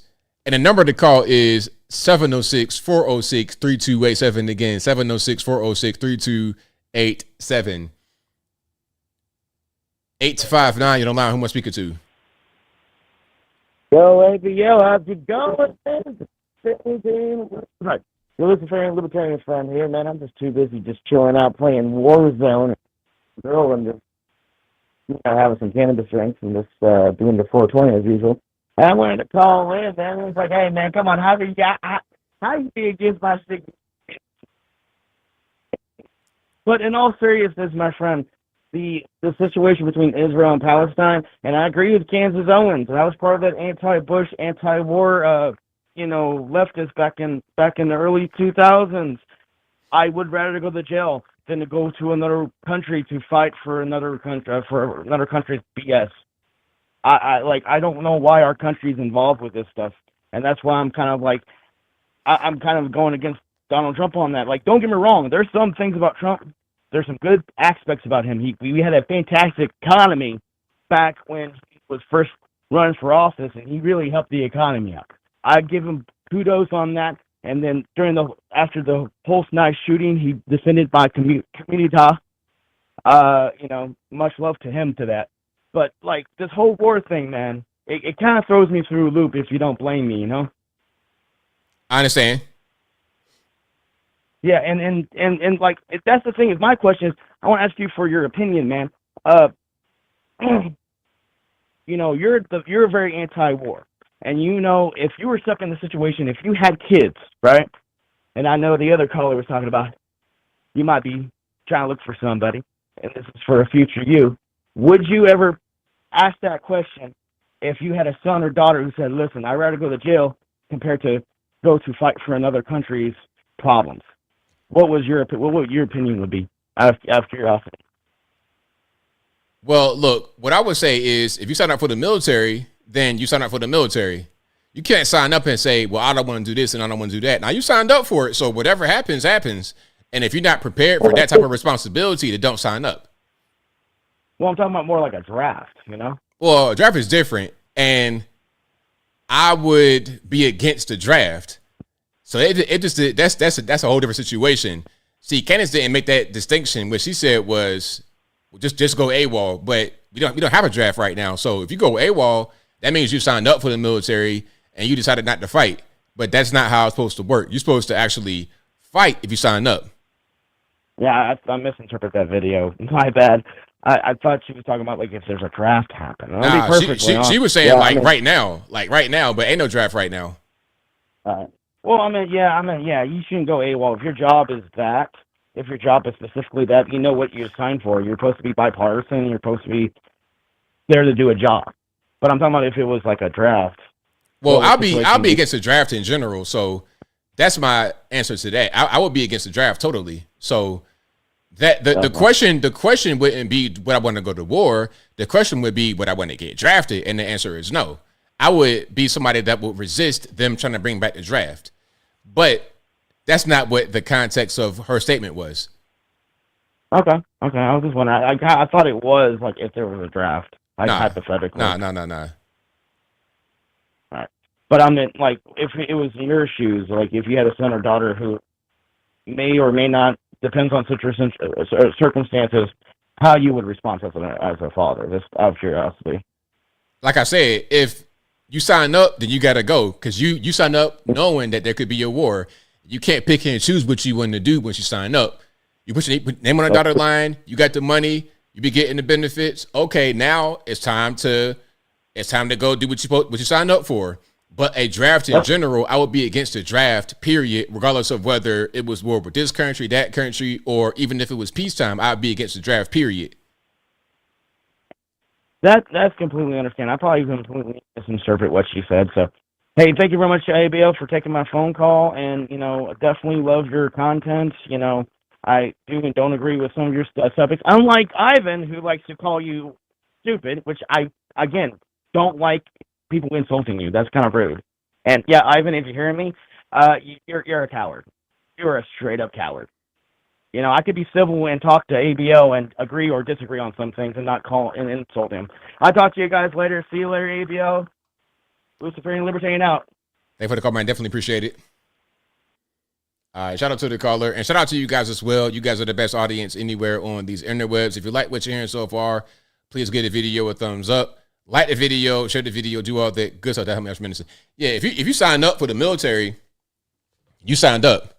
So before you get into it, I'm gonna tell you, okay, this can happen. Hey, you can go to war. Like right after 9/11, I graduated. Like 9/11 happened in my senior year. I was in the 12th grade. I just started 12th grade and 9/11 happens. So I knew that if I signed up for the military, I was going to get shipped out.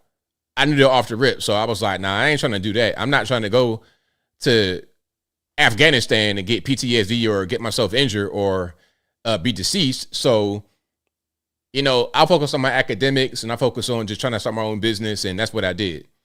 Okay. I wasn't really trying to get blown up in Afghanistan. But if I did sign up for the military, I knew what to expect. I can't just be like, oh, no, I don't want to do it now. That's not how it works. You sign up for it. You sign up for it. It is what it is. Yeah, but a draft is a whole different animal. We don't have that in this country as of yet. Not actively. We have selective service, which is something that they could activate if they want to, but there's not an active draft in this moment. Now, if it came to the point where we got people on our, here's something else though. I will say this. If it came to the point where we got people on our soil, that's something totally different. See, now at that point, I'm going to go ahead and get my equipment ready to go ahead and fight on my own, but I probably would not join the military necessarily. I'll get my own equipment and fight on my own. I know some guys I want to fight with me, be part of kind of like a militia type of group. I'm not saying I'm part of one right now, FBI, but if it came down to it and we got troops on our streets, that'd be kind of what I would be into rather than joining the military. 559 on the line. Who am I speaking to? ABL, Patrick from California. How's it going? Going well, man. How about yourself? Hey, good, man. What do you think about these Iranian sleeper cells and all these sleeper cells that are supposedly in the country? I think they exist. I mean, we just found 11 illegal Iranians and arrested them. So I wonder how many more there are, because when you see one, you're probably going to see 100. So I'm sure they're here. Now, to what extent they have any kind of power to do anything, I don't know. But it is cause for concern, especially since we had the border war for 4 years. We got Syrians, Iranians, a little bit of everybody coming across. Yeah, no, I've been hearing that for a few years now, that there could be a 9/11 style, God forbid, but a 9/11 style terrorist attack that they try to attempt in this country, and I believe that's what they're trying to prevent. but do you believe that these paracells that are in the U.S. have that sort of capability, or do you think that we'll be able to stop them before that they could do something like that here? That's a good question. I think that we'll probably be able to stop them, but there may be some smaller instances we don't stop. So they probably be able to stop the big ones that they take a lot of planning and people to make happen. But if it's just one guy or a group of 5 guys going out there and attacking a random place like the Fort Hood incident, that could still happen, and we probably wouldn't be able to stop it. Wow. It's really crazy to think about. You know, I can't even imagine, and pray against that every day. That's all we can do is just pray up and armor up. And ABL, my last question for you is, I've been hearing that Iran may not attack us militarily because they just would absolutely get destroyed, and they know that, but they might do like a massive cyber attack. Have you heard anything like that? They would try to do a cyber attack on this country and try to, like, I guess, shut like the banks or the stock market down, or any sort of cyber attack? I've not heard that, but I wouldn't be surprised if they try to do something like that. And that's always a threat from all these nations. China being the biggest threat of all. China already infiltrated us, really, because they have a lot of our infrastructure, a lot of your solar panels and stuff like that. They got backdoors through all of that. So China already has those backdoors. If Iran wants to utilize other powers, their friends like China, to do that, they most certainly could do it. Yeah, I definitely could see that, you know, like China, Russia, Iran, you know, try to do like a massive cyber attack. And I know that we do have the best cyber in the world, but something like that, I don't know. It's spooky times right now, man. But ABL, I appreciate all your time. Thank you so much for letting me call in. As always, sir, God bless you, and God bless the United States of America. Take care. Thanks for the call. Appreciate it. All right. Shout out to the caller. Great call. And shout out to you guys for being here. You guys are the best audience anywhere on these interwebs. If you like what you heard tonight, please give the video a thumbs up, like the video, share the video, do all that good stuff. That'll help me out tremendously. Yeah, the sleeper cells is a real thing. You know, the border being wide open for what, 4 years? You know, and you got people that are overstaying their visas, not getting enforced to get them out. That's definitely a thing. And the cyber attack threat, most certainly a real thing. The Chinese are already in our systems. They're already here. So if there's a button to get pushed, the button can get pushed, and then boom, now we got a problem. Okay, now we got a problem. But I think that'll be a wrap for me tonight. I appreciate y'all for rocking and rolling with me. You guys are the best audience anywhere on these interwebs, as y'all always know. If you cannot get on tonight, I apologize. Don't blame me, blame the white man, because you know it ain't my fault. But I'll be back live on the YouTubes Saturday night. Same bat time, same bat place, 8 p.m. Eastern time to right around right now, 11 p.m. Eastern Standard Time. And I'm live on Tuesdays on the Instagrams. And speaking about social media, please follow me everywhere. Follow me on YouTube, of course. If you're here already, you already know what it is. Make sure you follow and subscribe, and you didn't get unsubscribed by the YouTubes. Follow me on Instagram. Follow me on Facebook. Follow me on TikTok. I got the video over there on TikTok about my LA experience. One of you guys are asking me about a follow-up. If you have any questions, comments, concerns on my TikTok videos or any other video, leave a comment. I might respond. Send me an email. My email is contact@anthonyblogan.com. Please don't spam me. Please don't spam me.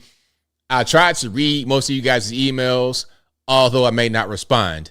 But that's pretty much a wrap. This content, all my content on my pre-recorded videos will also be on Rumble. If you guys have not subscribed to me there, please do so. If you're interested in being on Rumble, I do have a presence over there. Let's see if I can pull it up right quick. Hold on. Okay, there we go. Boom. So here we go. Here's the Rumbles. You can see I am verified over there. All right. So if you're interested in Rumble, you want to be over there, you want to support me, go ahead and do that. All right. Link for that will always be in the box, or you can easily just search me. You see my picture, Anthony Brown Logan, verified, 1.68 thousand subs. Okay. And also, what you're listening to right now is also an audio streaming podcast available on your favorite audio streaming platform. whether they be Google Play, Spotify, Apple iTunes, etc. Link for the podcast will be in the description, or just go to your favorite audio streaming platforms and search ABL Live. I should pop right on up. But you guys have been great. Shout out to you. Thank you to everybody for watching, retweeting, super chat, and I could not do the show without you. Thank you to the mods for keeping the trolls in check. I appreciate y'all for that as well. But now, got to wrap it on up, put the bow on top. Thank you to Frederick Craig. I read that one already about Ashton Hall. And thank you to Dre or Dry. I can't pronounce that. Please forgive me. Who says, what are your views on, what are your viewpoints on the existence of melanin people economically? All right, I'm going to try to read what you said the right way, the way you intended. What are my views on the existence of melanated people economically and their potential growth in the white dominant world? Well, the reality is we're not in the white dominant world. We are in a white majority country, but not a white dominant world, because the reality is that blacks and whites are both minorities in this world at the same rate, like 10%. Whites about 10%, blacks about 10% globally. You know who the dominant people are? The Chinese. The Chinese. Now, the dominant country is the USA, and it's majority white, but not by that much. What I would say to you, to get to the core of your question, is if you're in America, especially, you already got an advantage, whether you black, white, Puerto Rican, and candy stripe. Get in where you fit in. Find your community. Find those who are like-minded and build something with them. Don't worry about the white man. I don't worry about the white man at all. I worry about me and what I can bring forth to the nation. Ask yourself, what can you bring forth to this nation? You're already in the best place in the world. Take advantage of it. What can you do to contribute to society? What can you do to improve your station in life and that of your family as well? You're already right here. This option I'm giving you is not necessarily available in any other part of the world. You could do it here, though. If you live in Central African Republic, what can you really do? Be a child soldier and die at 20 years old? You're in America. You could do whatever you want. Everything's in front of you. You could be a couch potato. You could be 800 pounds if you want to, or you can go out there, go hard, get it, get skills, education, and become somebody. Work hard, go hard in this country. You're in America. Only here really can you do that and it be as easy as it is. That's why everybody in the world wants to come here. So a short answer to your question, it don't matter what color you are. You're already in the right place to do whatever you want to do. If you got skills, if you got talent, if you got some kind of ability to contribute to society, you'll be just fine regardless of what color you are in America, period. The white man, that ain't your concern at all. Do not worry about the white man. Worry about you and what you bring to the table. Point blank, period. Now, does that answer your question? Hopefully, boss. What's your name? Dre, hopefully I answered your question, boss. And thank you to Islanita, who says, Ivan definitely has ABL derangement syndrome, ADS. Yeah, shout out to ADS. All right, put that on the t-shirt. All righty, but that will be a wrap for me. Sheree, thank you for that. Sheree gave me the Uncle ABL link. I almost forgot. See, look, y'all, I don't know what I would do without you, but go ahead and subscribe to my Uncle ABL channel. I'm going to put more over there as well. I've kind of got the direction I want to go with that channel, and I want to be able to educate you young guys, just like my man right here. I presume, I don't want to assume anybody's gender, but I want to educate these young guys about how to really be as a man and as a person in America, how to make it, how to make some money, how to become somebody in this country. And thank you for Andrew Xbox, who says, China is at the beginning of a major population collapse. The book Unrestricted Warfare is on Amazon. Okay. All right. That's pretty much a wrap for me. I will see you guys on Saturday night. But until next time, y'all be safe. I'm out. and peace.